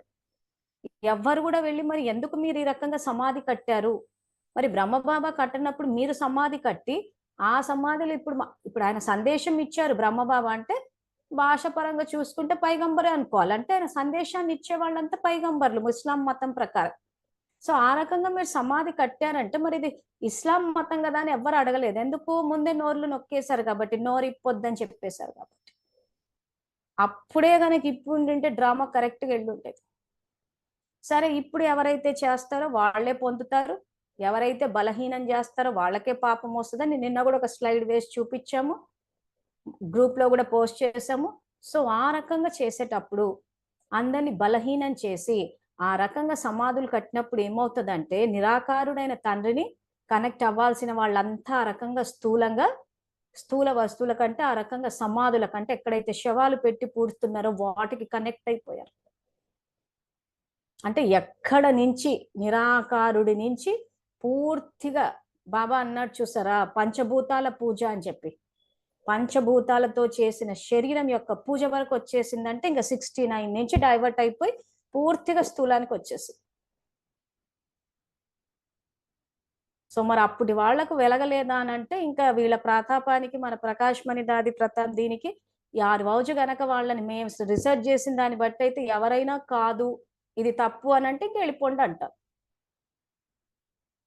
సో ఎక్కడికి వెళ్తారు, ఎలా బతుకుతారు, ఏం చేస్తారు? సో మూసేశారు అందరు నోరు. ఎందుకు? మన కాన్సెప్టే నోరిప్పొద్దన్న కాన్సెప్ట్ కదా మనది. సో నోరిప్పితే సమస్యలు రావద్దు. ఇప్పుడు వీళ్ళు ఎట్లయితే సెంటర్కి రావద్దు అంటారో ఆ రోజు వాళ్ళు కూడా మౌంట్ అబుకి రావద్దు అన్నారు. ఎంతో మందిని మౌంట్ అబు నుంచి బయటికి పంపించేశారు. సో కాబట్టి నోర్లు మూసేశారు. సో ఆ రకంగా ఈ నోరు ముయ్యండి అన్నది అక్కడి నుంచి కంటిన్యూ అవుతూ ఈనాడు జూమ్ క్లాసుల దాకా వచ్చేసింది. అంటే ఒక పరంపర కింద తీసుకొచ్చారనమాట నోర్లు మూసేయడం అన్నది. సో అప్పుడు ఏమైపోయింది? ఇతర ధర్మాలకి పునాది పడిపోయింది. సో ఎవరు వెళ్తారా ధర్మాల్లోకి? ఎవరైతే ఈ బ్రహ్మకుమారిస్ని ఫాలో అయ్యారో, శివబాబాని బాబ్దాదాని ఫాలో అవ్వకుండా సో వాళ్ళంతా వెళ్ళిపోతారు. సో అంతిమంలో బాబా అదే చూపిస్తారు. సాక్షాత్కారాలు జరిగినప్పుడు రక్తపు కన్నీరు కారుస్తారు అన్నప్పుడు ఆ సాక్షాత్కారాలు జరిగినప్పుడు చూపిస్తాడు, ఇదిగో ప్రాప్తులు పోగొట్టుకున్నారు. మధ్యాజీ భవ, నరుని నుండి నారాయణుడు అవడానికి ఏదైతే మీరు రాజయోగాన్ని అభ్యాసం చేసి కర్మేంద్రియాలను జయించి ప్రకృతిని జయించాలో అది మీరు చెయ్యకుండా కర్మేంద్రియాలకు వశమైపోయి కళ్ళ ద్వారా ఎవరిని చూసినా వైట్ డ్రెస్సులని నామరూపాల్లో చిక్కుకుని ఆ యొక్క దేహం యొక్క వైట్ డ్రెస్సులు వేయలేదని ఈ డ్రెస్ వేయాలి, దేహం కంటే కళ్ళ ద్వారా దేహాన్ని ఇచ్చేశారు. భోగులని అంటే ఆత్మకి శ్రేష్ఠ సంకల్పాల భోజనం పెట్టకుండా స్థూలమైన నోటికి భోగులు పెట్టాలని, చెవులకి ఆ రకంగా మ్యూజిక్లు పెట్టి అన్ని స్థూలంగా తీసుకొచ్చేసారు. కాబట్టి ఇదిగో ద్వాపరం నుంచి డైవర్ట్ అవుతున్నారని అప్పుడు చూపిస్తే అయ్యో అని అప్పుడు మొదలు. అప్పుడు ఏమవుతుందంటే ఈ శ్రీమతాలు ఏవైతే ఉంటాయో ఇవి కూడా ఫ్లాష్ అవుతాయి. ఎందుకంటే ఎవరికి వాళ్ళు మేము కరెక్ట్ చేసామనుకుంటున్నారు. సో డ్రామాలు అందుకే బాబా ఒక్కోసారి మీరు గమనించి చూడండి, టీవీలో రికార్డ్ అవుతుంది, ఏది చేతులు ఎత్తండి అంటుంటాడు మౌంటబుల్. మురళీలు చదువుతుంటే వస్తాయి. సో చాలా మంది చేతులు ఎత్తేస్తుంటారు. చేతులు ఎత్తేసిన తర్వాత బాబా ఏమంటారు, టీవీలో రికార్డ్ అవుతుంది, జాగ్రత్తగా చేతులు ఎత్తండి అంటున్నారు. టీవీ అంటే ఏ టీవీ? మన ఆత్మ అన్న టీవీలో రికార్డ్ అవుతుంది. సో రికార్డ్ అయినప్పుడు అక్కడ ఎండింగ్లో ఏం చేస్తాడంటే, ఇదిగో ఇది శ్రీమతము, మన్మనాభవ మధ్యాజీభవ, నరుడి నుండి నారాయణుడు అవ్వాలంటే ఈ రోజు ఆత్మ అన్న స్థితిలో పరమాత్మకి కనెక్ట్ అవ్వాలి. ఆ తర్వాత శక్తులు తీసుకుని కర్మేంద్రియాలను జయించాలే తప్పితే కర్మేంద్రియాలకు వశం అవ్వద్దు అంటారు. అవినాశీ ప్రాప్తుల కోసము వినాశీ సాధనాలు వాడొద్దని ఉంది. సో వినాశీ సాధనాలు వాడుతూ పోయారు. బాబా కనెక్ట్ అవుతామని చెవులకు పాటలు కావాలన్నారు. ఆ తర్వాత బాబా కనెక్ట్ కావడానికి నోటికి భోగులు బ్రహ్మభోజనాలు కావాలన్నారు. సో అందుకే ఇక్కడ ఏమైపోయింది, ఆ సన్యాసాశ్రమ దాని మెయిన్ వీళ్ళు వేసిందే దానికి. కాబట్టి ఆ సన్యాసులంతా ఆహార నియమాలని చెప్పి ఆహార నియమాలకే ఫోకస్ ఇచ్చేశారు. ఎందుకు? వీళ్ళు ఆహారం ద్వారా కనెక్ట్ అయిపోయి మేము మోక్షాన్ని పొందేస్తాం అనుకున్నారు. కానీ చూస్తే 3500 సంవత్సరాల తర్వాత దింపాడు. సో అందుకే వాళ్ళు ఆ రకంగా నియమాలు అని చెప్పేసి ఆ సపరేట్ బట్టలు, సన్యాసులు అంటేనే ఒక సపరేట్ యూనిఫామ్ వేసేయడము, ఆ తర్వాత తిండికి ఇంపార్టెన్స్ ఇవ్వడము, ఆ తర్వాత స్థూల ఫ్యామిలీస్ అంతా వదిలేసుకోవడము, ఆ తర్వాత యాచించి బ్రతకడం. సో ఇది జీవన విధానం ఇప్పుడు. కాబట్టి అది అక్కడికి రికార్డ్ అయిపోయి వచ్చింది. సో ఆ సన్యాస అంటే ఏ ధర్మం వస్తూ పోతుంటే ఇతర ధర్మాలు అక్కడికి అంతా డైవర్ట్ అవుతూ ఉంటారు. అందుకే వ్యర్థ చక్రాల్లోకి చక్రం అంటే ఏంటి? రౌండ్ అంటే ఇంకా తిరుగుతూ ఉంటారు అనమాట. ఈ ధర్మం రాగానే అటు వెళ్ళిపోతారు, ఆ ధర్మం రాగానే అటు వెళ్ళిపోతారు.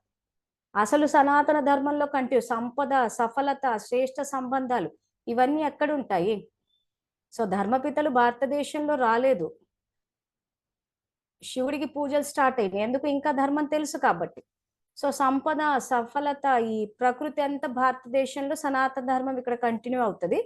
ఈ మిగిలిన బ్యాచ్లన్నీ అటు వెళ్ళిపోతాయి. అందరు ఎట్లా ఆలోచిస్తున్నారంటే ఈ సంగమంలో ఎక్కడ ఉండి ఇప్పుడు బాగానే ఉన్నాం కదా, స్ట్రైట్ గా సత్యుగాన్ని కట్టుకొడతాం అనుకుంటున్నారు.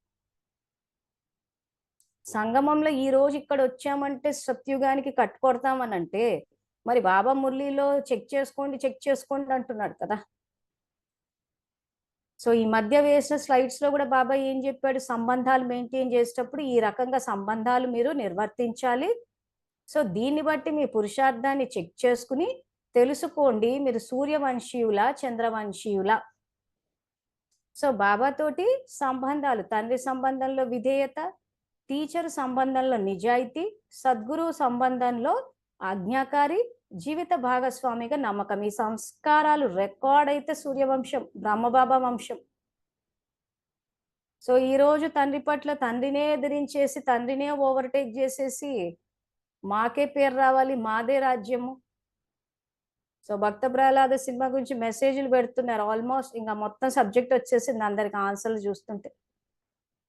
కానీ పెట్టేటప్పుడు ఇది రైటో రాంగో అన్నట్టు పెడుతున్నారు, కానీ రైటే పెడుతున్నారు.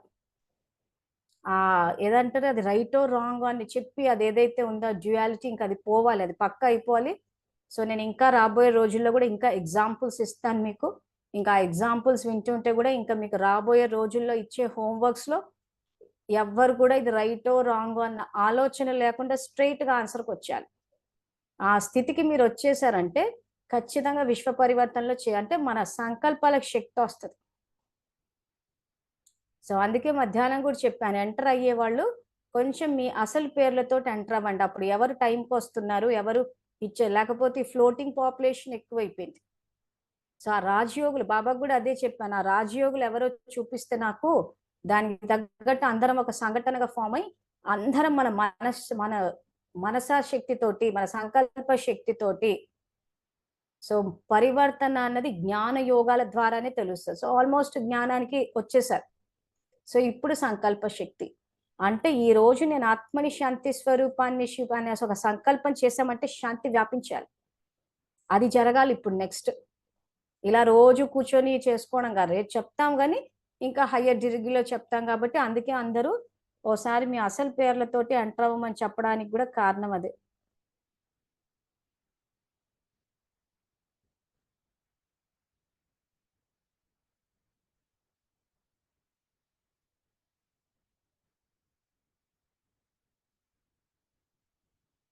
సో ఆల్మోస్ట్ ఎంటర్ అయ్యారు కాబట్టి ఎవరో ఒక్కరే ఎంటర్ కాలేదు. ఇక్కడ ఏదో సి ఈ లాస్ట్కి వచ్చేసింది. మరి అక్కయ్య ఎవరో కొంచెం మార్చాలి, నాకు కొంత అవగాహన ఉంటుంది. ఏదో C8 CCW5 అని చెప్పారు. అక్కయ్య ఎవరో కూడా రెగ్యులర్గా అటెండ్ అవుతారు మరి. సో అక్కయ్య ఒక్కసారి చూసుకుని మీ పేరు మారిస్తే నాకు తెలుస్తుంది. ఎందుకంటే రాబోయే రోజుల్లో ఇంకా పూర్తిగా మన సంకల్ప శక్తిని వాడాలి. మనసా శక్తి, మన మనసా సేవతోటి ఎక్కడెక్కడ ఇప్పుడు మనం చూస్తుంటే ఎన్నో గృహ సమస్యలు, మానసికవి ఇలా ఎన్నో తెలుసుకుంటూ పోయాం. ఇవన్నీ తెలుసుకోవడం కాదు, నెక్స్ట్ వాళ్ళకి శక్తిని ఇవ్వాలి. సో ఏ రకంగా వాళ్ళకి శక్తిని ఇవ్వాలి, ఏ రకంగా జ్ఞానాన్ని బయటికి తీసుకురావాలి, ఆ తర్వాత ధనసేవ ఏ రకంగా ఎక్కడెక్కడ సమస్యలు ఉన్నాయా అని చూసుకుని అందరం కలిసి మాట్లాడుకుని ఆ రకంగా ధనసేవ చేయడం అంటే మన ఒక సంఘటనగా ఫామ్ అయి ఆ రకంగా అన్ని కలిసి చేస్తాం. సో ఎవరికి ఎక్కడ ఏ డౌట్ వచ్చినా కానీ మనం ఇలాగే జూమ్ పెట్టేసుకుని మాట్లాడుకుని ఇప్పుడు ఆ గ్రూప్ లో ధనసేవ విషయానికి వచ్చేసరికి ఆర్గనైజేషన్స్ జెన్యునా కాదా అన్న క్వశ్చన్స్ కూడా వస్తున్నాయి. సో ఇవి యాక్చువల్గా బాబాని అడిగే చేస్తున్నాము. ప్లస్ ఎవరైతే సేవలు చేస్తున్నారో, ఇప్పుడు సపోజ్ రెడ్ లైట్ ఏరియాలో చేస్తున్నారు, నిజంగా వాళ్ళు మోసం చేసే వాళ్ళే అయితే ఈరోజు డబ్బు సంపాదించడానికి ఎన్నో పద్ధతులు ఉన్నాయి. అంత రిస్క్ తీసుకోవాల్సిన అవసరం లేదు. ఈ రోజు ఏ గుడి కట్టి అన్నదానాలు చేసినా ఫండ్స్ వచ్చి పడిపోతాయి. ఎందుకంటే ఈజీ మెథడ్. ఇక్కడ ఎలాగైతే ఒక సెంటర్ పెట్టుకుని భోగులు బ్రహ్మ భోజనాలు అంటే వచ్చేసి డబ్బులు వేసేస్తున్నారో, అలాగే ఒక గుడి కట్టేసి ఆ గుడి కట్టి అన్నదానాలు చేస్తున్నామంటే వచ్చేస్తాయి. కానీ ఇలా రెడ్ లైట్ ఏరియాస్ లోకి వెళ్ళి రిస్క్ తీసుకోవాల్సి, ఒకవేళ వాళ్ళకి డబ్బే కావాలనుకుంటే ఆ రెడ్ లైట్ ఏరియాకి వెళ్ళి రిస్క్ తీసుకోవాల్సిన అవసరం ఏంటి? ఆ తర్వాత నెక్స్ట్ చేతులు లేని వాళ్ళ గురించి పెట్టాం. ఎవరికో చేతులు లేకపోతే వీళ్ళెళ్ళి ఫ్రీగా చేస్తున్నారంటే ఫండ్స్ వస్తున్నాయి. ఎక్కడి నుంచి వస్తున్నాయి? బాబా ప్రేరణతో వస్తున్నాయి. సో అది రిస్క్ తో కూడుకున్న విషయమే. ఎందుకంటే ఆ చేతులు తయారు చేయాలి, మనుషుల్ని పోగు చేయాలి, ప్లస్ అలాంటి వాటికి రావడం కూడా తక్కువ, కానీ బాబా ప్రేరణ ఉంది కాబట్టి వచ్చేస్తుంది. సో ఈ రకంగా రిస్క్ తో కూడుకున్న ఎందుకు చేస్తారు? మోసం చేసే వాళ్ళు ఎప్పుడైనా ఈజీగా ఉన్నాయి చేసేస్తారు. ఇది అది కూడా మెయిన్ భగవంతుని పేరు మీదే నడుస్తాయి మోసాలు ఎక్కువ మటుకు. సో ఈ భక్తిలో ఏవైతే ఈ బాబాలని కానీ, పాస్టర్లని కానీ, ఆయిల్ అని కానీ, తాయెత్తులని కానీ, ఇవన్నీ ఏంటి? మోసాలే. సో ఆ రకంగా మోసం చేసేవాడు భగవంతుని పేరు పెట్టి చేసేసుకుంటాడు, ఈజీగా వచ్చేస్తాయి డబ్బులు. అందులో అన్నదానాలు అంటేనే పడి పడి చేసేస్తారు అందరు. కానీ ఈ రకంగా రెడ్ లైట్ ఏరియాస్ లో కానీ, ఆ రకంగా చేతులు లేని వాళ్ళకి కానీ, రోడ్ల మీద పిల్లల్ని పడేస్తే ఆ పిల్లల్ని తెచ్చుకుని మొత్తం కడగడం, తుడవడం చేయడం కానీ, ఈ రోజు తల్లిదండ్రులు పిల్లల్ని పడేస్తే పిల్లలు తల్లిదండ్రులను కూడా పంపించేస్తున్నారు వృద్ధాశ్రమాలు. సో ఆ వయసులో, ఆ ముసలి వయసులో వాళ్ళందరినీ తీసుకెళ్లి డాక్టర్లకు చూపించి అసలు ఆ వృద్ధాశ్రమాల్లోకి వెళ్ళి అడిగితే వాళ్ళు చనిపోతే కనీసము దహనం చేయనికి కూడా రారంట పిల్లలు. సో ఎవరైతే ఆ సేవాదారులు ఉంటారో వాళ్ళే ఎవరో ఒకరు ఆ దహన సంస్కారాలు కూడా చేసేస్తారంట. అటువంటి పరిస్థితులు నడుస్తున్నాయి. సో ఇవన్నీ మోసం చేసే వాళ్ళు అయితే ఎందుకు చేస్తారు? సో ఇలాంటి మనకు కొన్ని ప్రశ్నలు ఉంటాయి కాబట్టి మనం కొన్ని జ్ఞాన చర్చలు అన్ని పెట్టుకుని చేసుకుని మనస వాచ కర్మన అన్ని సేవలు సంఘటితంగా చేస్తే విశ్వ పరివర్తన అన్నది ఫాస్ట్ గా అవుతుంది. తర్వాత ఎక్కడెక్కడ ఎవరి దుఃఖం అయితే ఉందో ఆ దుఃఖం తీరుతుంది. మీకు మురళిలో గమనించి చూస్తే, అంటే ఎందుకు ఈ రకమైన సంఘటన అవసరం అంటున్నానంటే, మురళిలో ఏమంటున్నాడంటే బాబా, మీ తరంగాలు వెళ్తున్నాయి కానీ సరిగా చేరట్లేదు అంటున్నాడు, లేదా ఒకవేళ చేరినా మీ నుంచి వెళ్తున్నాయి అన్న విషయం తెలియట్లేదు అంటున్నాడు. సో కాబట్టి ఇప్పుడు మనం సంఘటనగా ఫామ్ అయి మన నుంచి తరంగాలు వెళ్ళాలి. వెళ్ళినప్పుడు ఎక్కడి నుంచో శాంతి వస్తుంది అన్న అనుభవం. సపోజ్ మానసిక వికలాంగులు వృద్ధాశ్రమాలే గనక తీసుకుంటే అంతా దుఃఖంలోనే ఉన్నారు. సో ఇప్పుడు మనం ఈ రకంగా కూర్చుని మన నుంచి తరంగాలు పంపిస్తే వాళ్ళకి శాంతి అనుభవం కావాలి.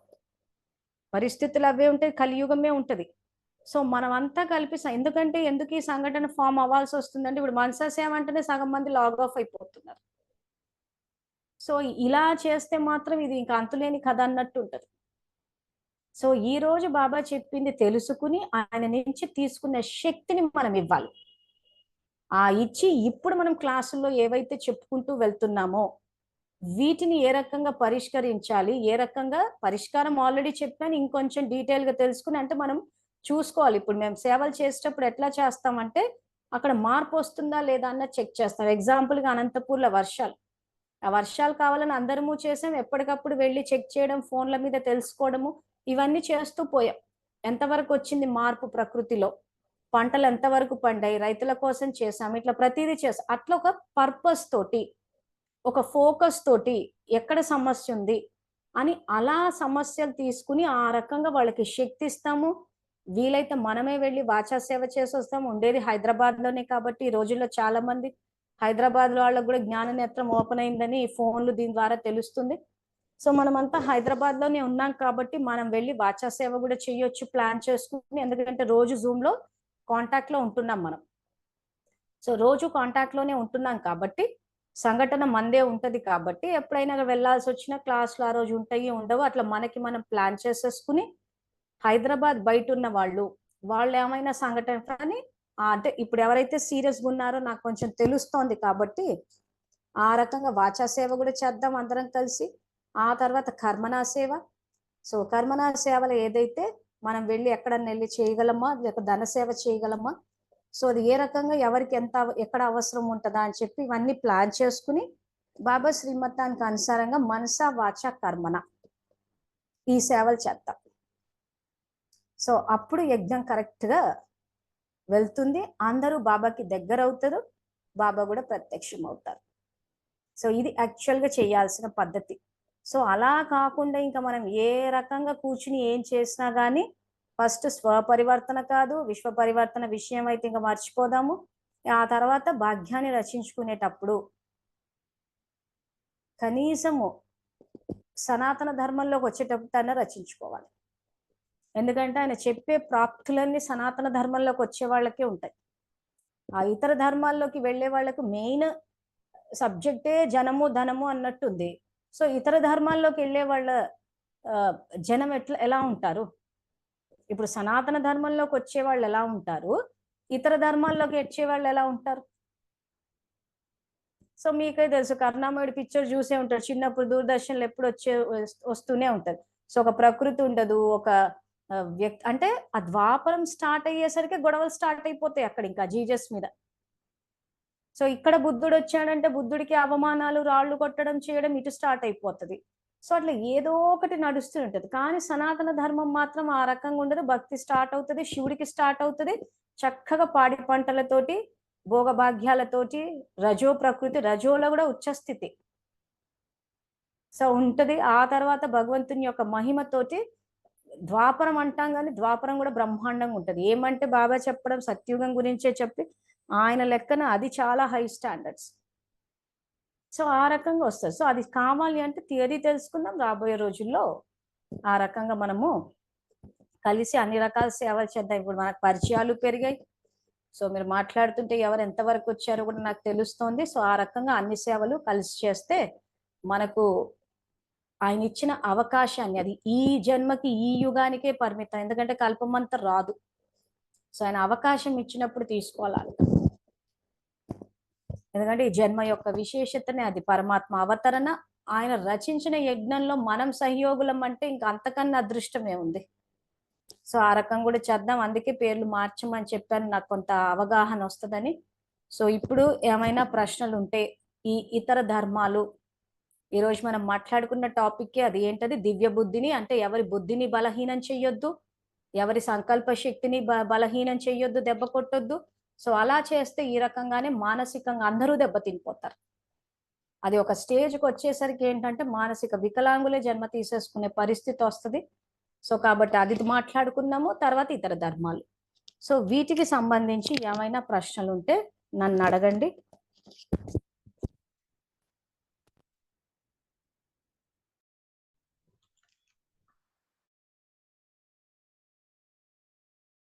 ఇప్పుడు జ్ఞానం చెప్పుకుంటున్నాము, యోగం కూడా చెప్పేశాను.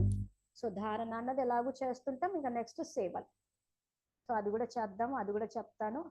సో ఇప్పుడు దీనికి సంబంధించి ఏమైనా ప్రశ్నలు ఉంటే చెప్పండి.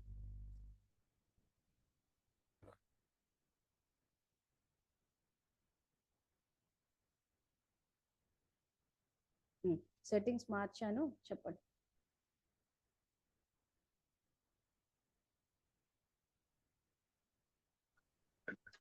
ఓం శాంతి. ఓం శాంతి. ఒకసారి సిక్కు ధర్మం గురించి చెప్పండి. ఏది సిక్కు ధర్మము 500 బౌద్ధము ఇదంతా ఓకే చదువుతున్నాం కానీ ఇది ఎప్పుడు వచ్చింది తెలియదు. ఇది 4500 సంవత్సరాల తర్వాత వచ్చింది. అంటే సత్యుగం నుంచి లెక్కేస్తే 4500 సంవత్సరాలు, ఇటు సంగమం నుంచి లెక్కేస్తే 500 సంవత్సరాలు. సో యాక్చువల్గా వాళ్ళంతా హిందువులే, కానీ ఏమంటే వాళ్ళ మీద ఆ రకంగా దాడులు జరుగుతాయి. అంటే అప్పుడు మీకు ఏమవుతుందంటే ఈ కలియుగం స్టార్ట్ అయిన తర్వాత చిన్న చిన్న చిన్న చిన్న రాజ్యాలు ఎక్కువైపోతాయి. ఎందుకంటే కొంతమంది పురుషార్థం చేసేటప్పుడు సత్యుగానికి వచ్చే విధంగా కాకుండా కలియుగంలో వచ్చే విధంగా చేస్తాం. మనం ఎన్నో ఎగ్జాంపుల్స్ కూడా ఇచ్చినాం. రాణి పద్మావతి అని చెప్పి, రాజ్పుట్స్ అని చెప్పి. అంటే ఈ కలహాలు అంటే ఈ మనం ఏదైతే హిస్టరీలో చదువుకున్నామో రాజకుటుంబాల మధ్యలో ఎప్పుడు చూసినా యుద్ధాలు జరుగుతుంటే అబ్బా ఇవేం యుద్ధాలు అనుకుంటాం. ఎప్పుడు స్టార్ట్ అయిన యుద్ధాలు? కలియుగంలో కలహ క్లేశాల యుగం అంటున్నాడు. అంటే ఎప్పుడు చూసినా గొడవలే. ఆ తర్వాత క్లేశము అంటే కరప్ట్, పాయిజన్, ఇంప్యూరిటీ, ఇది యుగము. అంటే ఇటువంటి సంస్కారాలతోటి కూడా కొంతమంది ఏం చేశారంటే కొంత పుణ్యాన్ని సంపాదించారు. సో అంటే సంస్కారాలు పరివర్తన చేయకుండా కొంత పుణ్యం సంపాదించినప్పుడు సత్యుగానికి తీసుకురాడు. సత్యుగంలో ఇది రాదు. సత్యుగానికి రావాలంటే ఖచ్చితంగా 100% దైవీ గుణాలు రికార్డ్ అయి ఉండాలి. సో ఈ రోజు దైవీ గుణాలు రికార్డ్ చేయకుండా ఏదో ఇంత చేసేస్తాము. ఎందుకంటే ఎక్కువ మటుకు ఏం చేస్తారంటే ధనసేవ అని చెప్పి చేసేస్తూ ఉంటారు. అలా చేస్తే అక్కడ ఏదో షావుకార్ల దానికి వస్తా అంటాడు. సరే ఎంతో కొంత ఏంటంటే కాస్త సరి అయిన అవగాహన లేకుండా చేస్తూ ఉంటారు. మీకు ఒకసారి రాణి పద్మ ఇది ఆమె ఎవరు, ఈ రాజ్పుట్ స్త్రీలు ఉంటారు చూసారు, అందరు వెళ్ళి మంటల్లో పడి చచ్చిపోతూ ఉంటారు హిస్టరీ చూస్తే. సో వాళ్ళంతా ఎవరు చేశారు, కానీ ఎలా చేశారు? వాళ్ళ దేహం యొక్క అందాన్ని ఎప్పుడు చూసినా పొగుడుకుంటా, దేహస్మృతి ఇప్పించుకుంటా, మేము ఇంత హైట్ ఉన్నాము, ఇంత పర్సనాలిటీ ఉన్నామని అందరికి దేహస్మృతి ఇప్పిస్తూ పోతారు. సో దృష్టి ద్వారా సృష్టి. సో అందరికీ దేహాన్ని స్మృతి ఇప్పిస్తారు కాబట్టి ఆ మొగలులు వచ్చినప్పుడు కూడా ఏంటంటే వీళ్ళ దేహాన్నే చూసి మోహిస్తారు. అప్పుడు ఆ యుద్ధాలు జరుగుతాయి. ఇంకా ఆ తర్వాత వాళ్ళు దాన్ని ఇంకా వాళ్ళ చెర పట్టినప్పుడు అవి తట్టుకోలేక ఆ మంటల్లో పడి చచ్చిపోతారు. ఎందుకు బాబా ప్రత్యేకంగా చెప్తున్నాడు ఇక్కడ, దేహ స్మృతిని ఇప్పించకండి, దేహం పైన ధ్యాస పెట్టుకోకండి, నామరూపాల్లో చిక్కుకోకండి. అంటే మేము నామరూపాల్లోనే చిక్కుకుంటాము, మేము మా దేహానికి పబ్లిసిటీ ఇచ్చుకుంటాము. ఆరోగ్యాలు బాగాలేవు అది ఇదంటే ఇంకా అసలు రాజకుటుంబాల్లోకి వచ్చే ఇదే లేదు. కానీ ఎంతో కొంత అయితే చేస్తారు, కానీ ఎక్కువ మటుకు వీళ్ళకి ఏంటంటే ఆ బ్యూటీ కాన్షియస్ ఎక్కువ ఉంటుంది. మా హైటు, మా పర్సనాలిటీ ఇంత గొప్ప అంత గొప్ప అనుకుంటారు. సో ఖచ్చితంగా ఆ రకంగా దృష్టి ద్వారా సృష్టి అయినప్పుడు వీళ్ళ అందాన్ని చూసి ఖచ్చితంగా ఇది అవుతారు. ఎందుకంటే వీళ్ళ సంగమంలో రికార్డింగ్ అలా చేసుకున్నారు. అందరూ వాళ్ళ అందాన్ని చూసేటట్టు మేము ఇంత హైట్ ఉన్నాం, ఇంత పర్సనాలిటీ ఉన్నాం, మేము ఇంత బాగున్నాము, ఇంత చూస్తే ఇలా ఉంటాము, మేము మాట్లాడితే బాగుంటది, మేము నవ్వితే బాగుంటది, మమ్మల్ని అందరూ ఇష్టపడతారు, మా అంత అందగత్తెలే లేరు, ఇట్లా ఉన్నారు కదా చాలా మంది చూసే ఉంటారు. సో ఈ అందగత్తెలంతా అక్కడికి వస్తారనమాట. వచ్చి ఇప్పుడు దేహస్మృతి ఇప్పించారు కాబట్టి ఆ మొఘల్ సామ్రాజ్యం స్టార్ట్ అయినప్పుడు వాళ్ళు చూస్తారు, ఫైనల్గా వెళ్ళి మంటల్లో పడతారు. సో ఇట్లా ప్రతిదీ ఇట్లా రికార్డ్ అంటే యుద్ధాలు జరుగుతాయి అప్పుడు. ఎందుకు ఈ రకంగా ఇవి చేసి దేహస్మృతులు ఉన్నప్పుడు ఆ సేవలకు వెళ్ళినప్పుడు చేసినప్పుడు ఈ రకంగా చాలా ఘర్షణలు వస్తూ ఉంటాయి. సో వీళ్ళు ఏంటంటే పూర్తిగా పార్టిసిపేట్ చేసేస్తారు అందులో, ఎక్కడ కూడా తగ్గరనమాట. వాళ్ళు నాతో మాట్లాడలేదు కదా నేను మాట్లాడాను, వాళ్ళు నన్ను పట్టించుకోలేదు కదా నేను చేయను, వాళ్ళ మాట విన్నప్పుడు నేను రేపటి నుంచి నేను సేవకు రాను అని చెప్పి కలహాలు నడుస్తుంటాయి ఇలా మైండ్లో. ఇక అప్పుడు ఇక శాంతితోటి ఉన్న రాజ్యాలకు ఏమొస్తారు వీళ్ళు? ఎప్పుడు చూసినా పగలు, పట్టింపులు, ప్రతీకారాలు. సో అట్లాంటప్పుడు అటువంటి దీంట్లోనే వస్తారు ఏ పుణ్యం ఖాతా ఉన్నా కానీ. సో అప్పుడు అలాంటి రాజ్యాలు చిన్న చిన్నవి చాలా ఉన్నప్పుడు మీ ప్రశ్న ఇప్పుడు ఏదైతే సిక్కు మతం అంటున్నారో ఒకరి మీద దాడులు జరుగుతూ ఉంటాయి.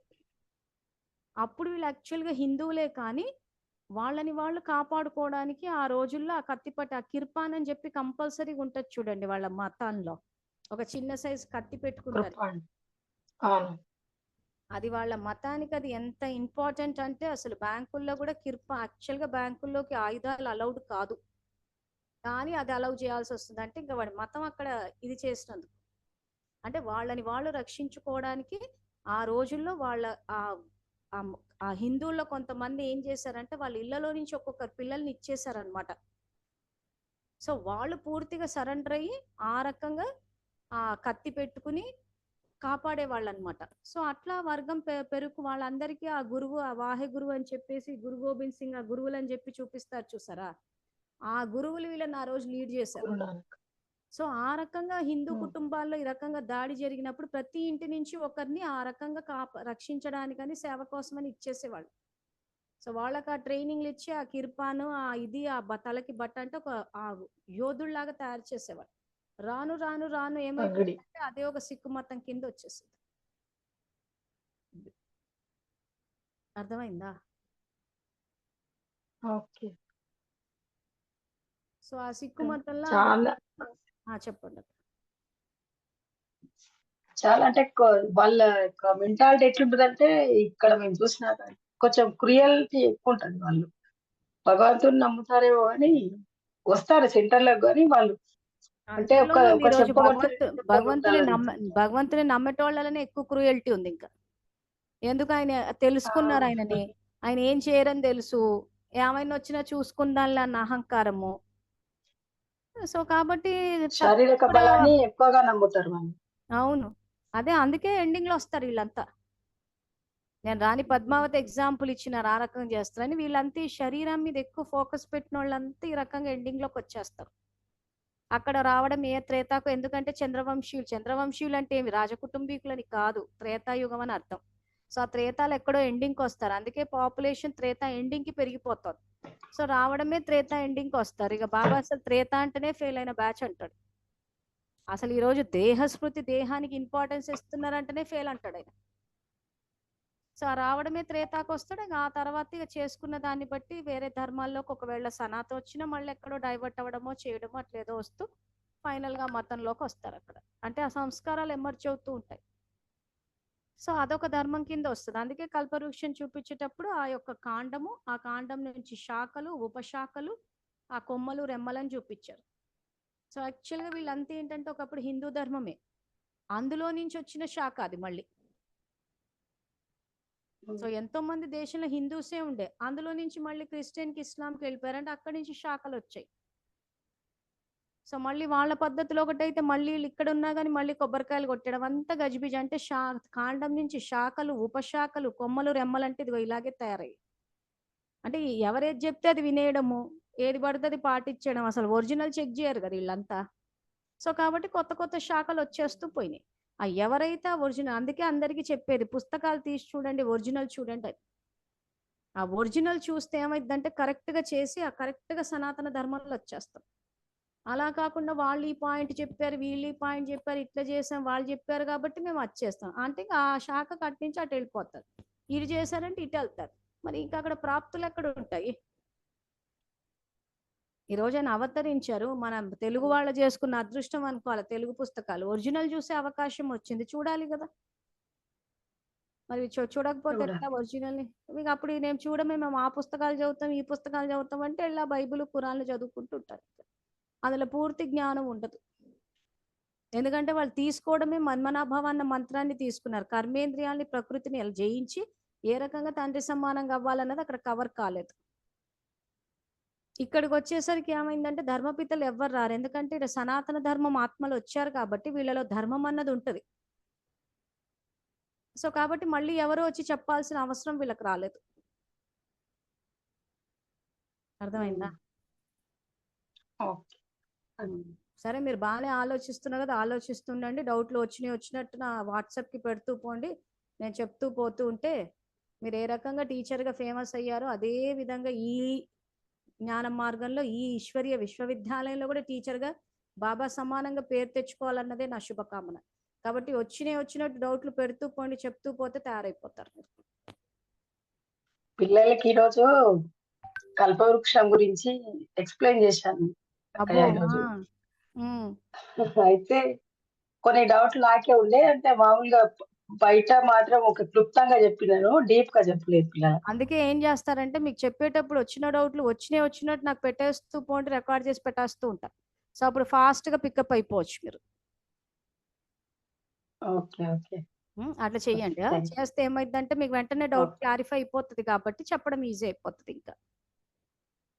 ఉమ్, ఇంకా ఏ ఇంకెవరు? సిక్కు అంటే పిల్లలు ఏం అడిగిందంటే, సిక్కు వాళ్ళు ఎక్కువ మిలిటరీలో వాళ్ళే ఉంటారు కదా మేడం, వాళ్ళు దేశభక్తులు ఎక్కువ కదా అని ఆ క్వశ్చన్ వేసింది అనమాట. దేశభక్తులు అంటే ఇప్పుడు ఆ టైపు సంస్కారాలు ఎవరైతే యుద్ధాలు చేసేది ఉందో, ఇప్పుడు సత్యత్రేతాయుగాల్లో యుద్ధాలు ఉండవక్కయ్యా. ఎందుకు ఉండట్లేదు? ఎందుకంటే ఏ ఆత్మలైతే అహింసను రికార్డ్ చేశారో, జ్ఞాన యోగాల ద్వారా పరివర్తన తీసుకొచ్చారో వాళ్ళంతా అక్కడికి వస్తున్నారు. ఈ రోజు మనల్ని మనం కాపాడుకోవడానికి యోగశక్తి ఇస్తున్నాడు బాబా. యోగరూపీ కవచం అని మన జ్ఞానం కూడా తెలుసుకున్నాం. సో వాళ్ళంతా అక్కడికి వస్తున్నారు. సో ఆ రకంగా మనల్ని మనం రక్షించుకోవడానికి ఆత్మశక్తిని యోగశక్తిని వాడకుండా దేహాన్ని దేహం యొక్క శక్తిని వాడినప్పుడు ఎక్కడ దిగాలి వీళ్ళు? ఎండింగ్ లోనే దిగుతారు కదా. అర్థమైందా? మనల్ని మనం ఎలా కాపాడుకుంటాము? బాబా కనెక్ట్ ఆత్మశక్తి యోగరూపీ కవచంలో ఉంటాం. మన ఆత్మ బాబాకని. యోగశక్తి తోటి కాపాడుకోవాలి. మీకు అందుకే సత్యత్రేత యుగాల్లో యుద్ధాలు లేవు, మిలిటరీ లేదు, ఆర్మీ లేదు, ఏమీ లేదు. ఎందుకంటే అప్పుడు సింహాసనం మీద కూర్చునే వాళ్ళకి అంత శక్తి ఉంది కాబట్టి ఆ శక్తి వల్ల ఎక్కడ యుద్ధాలు ఉండవు. కాబట్టి మిలిటరీ ఆర్మీ ఏమీ లేవు, సరిహద్దు తగాదాలు కూడా లేవు అక్కడ. సో ఇప్పుడు వీళ్ళు ఎందుకు మిలిటరీలోకి వెళ్తున్నారు? ఎందుకు దేహాన్ని ఉపయోగించాల్సి వస్తుంది రక్షించుకోవడానికంటే, ఇప్పుడు సంగమంలో ఈ రకంగా ఆత్మ యొక్క శక్తితోటి వీళ్ళు కాపాడుకోలేదు. స్థూలానికి దేహానికి వెళ్ళిపోయారు. అది రికార్డ్ అయింది. ఎట్లా రికార్డ్ అయింది? ఇప్పుడు నేను ఇది దేవరగట్టుకు వెళ్ళినప్పుడు, సేవ చేయనికి వెళ్ళినప్పుడు పరివారాన్ని కలిసి అందరం కలిసి వెళ్దాం అని చెప్పేసి వెళ్ళాను. నేను మామూలుగానే వెళ్ళాను కారు తీసుకుని. తీరా చూస్తే వీళ్ళు ఏం చేశారు? అమ్మో మనకు సెక్యూరిటీ అవసరం అని చెప్పి పోలీస్ స్టేషన్కి వెళ్ళి పోలీసుల్ని తీసుకొచ్చాడు ఒక అన్నయ్య. నేను అదే చెప్పాను, అన్నయ్య పోలీసులు ఎందుకంటే, లేదక్కయ్య అక్కడ వాళ్ళంతా వెళ్తే మేము లాస్ట్ టైం పోయినప్పుడు రాళ్ళు కొట్టారు ఆ దేవరగట్టు పల్లెల్లో. సో కాబట్టి సెక్యూరిటీ కోసం అని చెప్పి వాళ్ళని తీసుకొచ్చాను అన్న. నేను మరి మన యోగ శక్తి ఏమైంది అన్నయ్య అన్న. ఈ రోజు మనల్ని మనం రక్షించుకోవడానికి బాబా యోగ శక్తి ఇచ్చినప్పుడు మనకు ఎవరో దేహదారులు వచ్చి రక్షణ ఇవ్వాల్సిన అవసరం ఏంటి? అంటే అన్నయ్య నన్ను ఎలా చూశాడంటే ఇంకా దీనంత ఏమంటారు, ఒక పిచ్చిది ఇంకోత లేదన్నట్టుంది. ఎందుకంటే అప్పుడప్పుడే నేను చెప్తున్నాను ఆయన కాపాడుతాడని నాకు తెలుసు. అదేంటి యోగరూపీ కవచం అంటది బాబా వచ్చి కాపాడుతాడు అంటే వీళ్ళకి ఏం తెలియదు. వాళ్ళంతా నాకన్నా అప్పటికే సీనియర్ మోస్టులు, మన దేవరగట్టు లక్ష్మక్కయ్య ఫాలోవర్స్ అన్నమాట. ఆయనకు అసలు నమ్మలేకపోయాడు, ఏంటి ఇలా మాట్లాడుతుందని. సరే అక్కయ్య మీరు చెప్పేది కరెక్టే అని మళ్ళీ ఇది పోలీసుల్ని తీసుకొని వచ్చాడు. సో ఈ రోజు ఈ అన్నయ్య రక్షణ కోసము దేహదారులు దేహశక్తి అవసరం అని అనుకున్నప్పుడు మరి ఇలాంటి సిక్కు ధర్మాలకు పునాదులు పడయా? ఓ పక్క నేను చెప్తూనే ఉన్నాను, బాబా మనని కాపాడుతారు, బాబా శక్తి మనని కాపాడుతుంది. మన ఆత్మలో ఆ శక్తి ఉన్నప్పుడు ఒంటి మీద చేయి పడదు. ఆ దేవరగట్లో భక్తులు మన మీద రాళ్ళు కొట్టరు అని చెప్పినా గానీ లేదు, మనకు పోలీసులు అవసరం అంటే దేహశక్తిని వాడుతా అంటున్నాడు. మరి వీళ్ళంతా దేహశక్తితోటి ఇప్పుడు అన్నిటిని కాపాడుతాం అంటున్నారు. సో ఆబ్వియస్ గా వెళ్ళిపోయి మిలిటరీలో చేరి అక్కడ కూర్చొని ఉంటారు. మరి సత్యత్రేతాయుగాలు ఎందుకు లేము? ఇక మాలాంటి వాళ్ళు బాబా కాపాడుతాడంటే మేము వెళ్ళి అక్కడ కూర్చుంటాం కాబట్టి. సో మిలిటరీ కానీ ఏది కానీ అవసరం లేకుండా పోయింది. ఏమైపోయిందంటే చెప్తున్నా కదా, జ్ఞానం ఎట్టేళ్ళేసరికి అసలు బాబా శక్తి దేనికి పనికొస్తుందా అన్నది కూడా తెలియకుండా పోయింది. ఇంకా మాలాంటి వాళ్ళు చెప్తే పిచ్చోళ్ళని చూసినట్టు చూస్తున్నారు. ఇదేదో వేరే జ్ఞానం అంట, వేరే మతాల్లోకి వెళ్తారంట. నువ్వు నీ రక్షణ కోసం అసలు నీ పరమాత్మే తోడున్నప్పుడు ఒక పోలీస్ ఎందుకు అవసరం అంటాను నేను. ఆ దేవరగట్టులో వాళ్ళు రాళ్ళు కొట్టారు మేము లాస్ట్ టైం అని అంటే, మరి నీ వాయుమండలాన్ని తయారు చేయవా? నువ్వు వాళ్ళ పట్ల శ్రేష్ఠ దృష్టి పెట్టుకోవా? వాళ్ళు మన తండ్రి పిల్లలన్న శుభభావన పెట్టాలంటే సబ్జెక్టే ఆనాడు బయటికి రాలేదు. ఈ సంఘటన జరిగే నాటికి యాక్చువల్గా నేను జ్ఞానంలోకి వచ్చి 1.5 year ఎంత అయింది, కానీ నాకు సబ్జెక్ట్ తెలుసు కొంత, కానీ రుజువులు చూపించలేకపోయాను. ఎందుకంటే చాలా అట్లా బాబాకి కనెక్ట్ అయ్యి చేసి ఏదో ఫ్లాష్ అయ్యి తెలుసుకున్న వాళ్ళం మేము అది. సో మరి అలాంటప్పుడు రక్షణ కోసము బాబా యోగశక్తి ఇస్తుంటే మేము యోగశక్తిని తీసుకోకుండా దేహాన్ని నమ్ముకుంటామంటే పోలీసుల మీద దేహం మీద ఉన్న నమ్మకం బాబా శక్తి మీద లేదా అన్నయ్యకి? మరి మళ్ళీ ఆయనకు సపోర్టర్లు, మళ్ళీ వాళ్ళకి సపోర్ట్ అక్క, ఇక ఈ బ్యాచ్ అంతా కలిసి మరి ఇంకా మరి ఆ రకంగా వాటికి పునాది వేయకపోతే ఇంకా దేనికి పునాది వేస్తారు చెప్పండి? అర్థమైందా ఎందుకు మిలిటరీలో పోయారో? సో ఆ క్వాలిటీస్ ఉన్న వాళ్ళంతా కలిసి ఆ సరిహద్దులో ఉండి దేహశక్తిని ఉపయోగించి పోరాటాలు చేస్తూ ఉంటారు. ఈరోజు ఎందుకు యుద్ధాలు అవుతున్నాయి అందరితోటి? అందరూ ఆత్మిక సోదరులు అన్న ప్రేమ యొక్క తరంగాలు వెళ్తే ఆ ప్రేమ యొక్క తరంగాలకు ప్రతిఫలంగా బాంబులు పేలవు. ఇటువైపు నుంచి ద్వేషం యొక్క తరంగాలు వెళ్తున్నాయి. సో ఇక్కడ ఏమైంది? ఆత్మ అన్న చోట బేహద్లోకి రావాలి, కానీ దేహం అన్న స్థితిలో మేము ఇండియన్స్, మాది ఇండియా మీది పాకిస్తాను అన్న విభజన ఎందుకు వచ్చింది? నన్ను నేను ఇండియన్ అనుకున్నాను కాబట్టి. అంటే మన మొట్టమొదటి పాఠం నేను ఆత్మని అన్న పాఠాన్ని పక్కన పెట్టేసి నేను భారతీయురాల్ని, నేను ఇండియన్ని అన్న మన ఐడెంటిటీని మార్చేసాం ఇక్కడ. అందుకే బాబా నేనెవరన్న ప్రశ్న తెలుసు కానీ మహారథులంతా ఫెయిల్ అయ్యారంటాడు. సో నేను ఆత్మని అని తెలుసుకున్నప్పుడు ఇండియా పాకిస్తాన్ ఎక్కడి నుంచి వచ్చింది? ఇండియా అయినా పాకిస్తాన్ అయినా మొత్తం ఏదైనా కానీ బాబా మనం సేవ కోసం అవతరించాం కాబట్టి అంత సేవాస్థానమే కదా. మరి అలా మనం చూడలేదు కాబట్టి ఈరోజు బాంబులు అట్రాక్ట్ అయిపోయి ఎక్కడికక్కడ ఆర్మ్స్ అండ్ అమ్యునిషన్ అంటే ఆయుధాలు పోగేసుకుంటూ కూర్చున్నాం స్థూలంగా. బాబా మనకు అష్టశక్తులన్న ఆయుధాలు ఇచ్చినప్పుడు స్థూలమైన ఆయుధాలు ఎందుకు? సో స్టార్టింగ్ ఏంటి? నేను ఆత్మని, తండ్రి పరమాత్మ అయినప్పుడు మొత్తం విశ్వమే సేవాస్థానం అయినప్పుడు ఇండియా పాకిస్తాన్ అన్న విభజన ఎందుకు వస్తుంది? సో అందుకే యుద్ధాలు అవుతున్నాయి అంటాడు ఆయన. సత్యత్రేత యుగాలు ఎందుకు యుద్ధాలు కాలేదంటే ఆ రాజకుటుంబీకులు ఏం చేశారంటే మొత్తం అంత ఇక్కడ సంగమంలో ఎవరైతే ఆత్మిక స్థితిలో ఉండి తండ్రి పిల్లలం అనుకుని బేహద్దులోకి వెళ్ళారో, ఈ విశ్వమే సేవాస్థానం అనుకున్నారో వాళ్ళని కూర్చోబెట్టాడు అక్కడ తెచ్చి. సో వాళ్ళ యొక్క స్థితి ద్వారా సృష్టి అన్నాడు మన కల్పవృక్షం 4వ భాగం. సో వాళ్ళ స్థితి ఎట్లుంది? అంతా మన పరివారమే, అంత ఒక తండ్రి అని పూర్తి ఆత్మిక స్థితిలో ఉన్నారు కాబట్టి విభజనలు రాకుండా ఉన్నాయి. అందుకే మాటిగా 4వ భాగం రెఫరెన్స్ ఇస్తూ ఉంటాం, మీ యొక్క స్థితి ఆధారంగా సృష్టి యొక్క స్థితి మరి సమయము. సో ముఖ్యంగా ఎవరక్కడ ఇది శ్రేష్ఠ స్థితి పరువులు? ఆ రాజ కుటుంబీకులు. ఎవరు వాళ్ళు? ఇప్పుడు ఆ రకంగా బేహద్ సేవ చేసిన వాళ్ళు, ఇప్పుడు ఆ రకంగా తండ్రిని ఒప్పుకుని అందరూ పరివారం అనుకుని చేసిన వాళ్ళు. సో వాళ్ళని తెచ్చి కూర్చోబెట్టాడు కాబట్టి వాళ్ళ స్థితి ఆధారంగా సృష్టి నడిచింది కాబట్టి మీకు ఎక్కడ యుద్ధాలు లేకుండా ఉన్నాయి. అది అక్కడ జరిగింది. అకేష్ ఒక్క నిమిషము. శివలీలకి అయిపోయాయా మీ ప్రశ్నలు?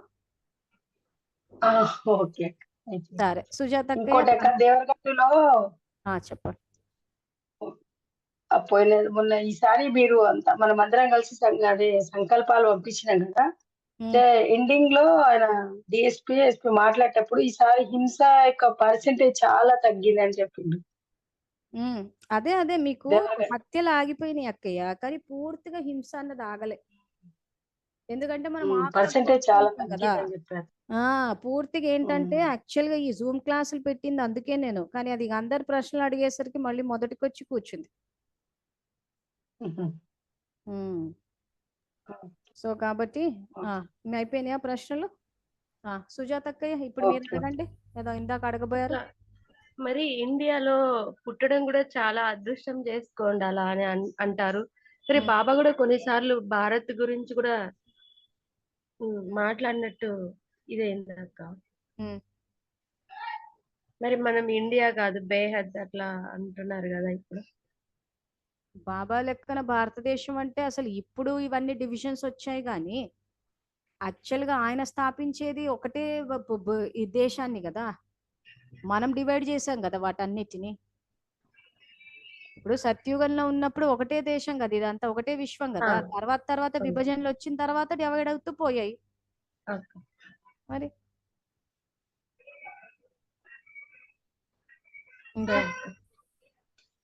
సరే మరి ఓకే, మళ్ళీ రేపు 3 అయిపోయినాయా ప్రశ్నలు? ఇంకెవరన్నా అడుగుతారా? సరే మరి, మళ్ళీ రేపు 3 గంటలకు కలుసుకుందాము. అంతవరకు థ్యాంక్ యూ. Om Shanti.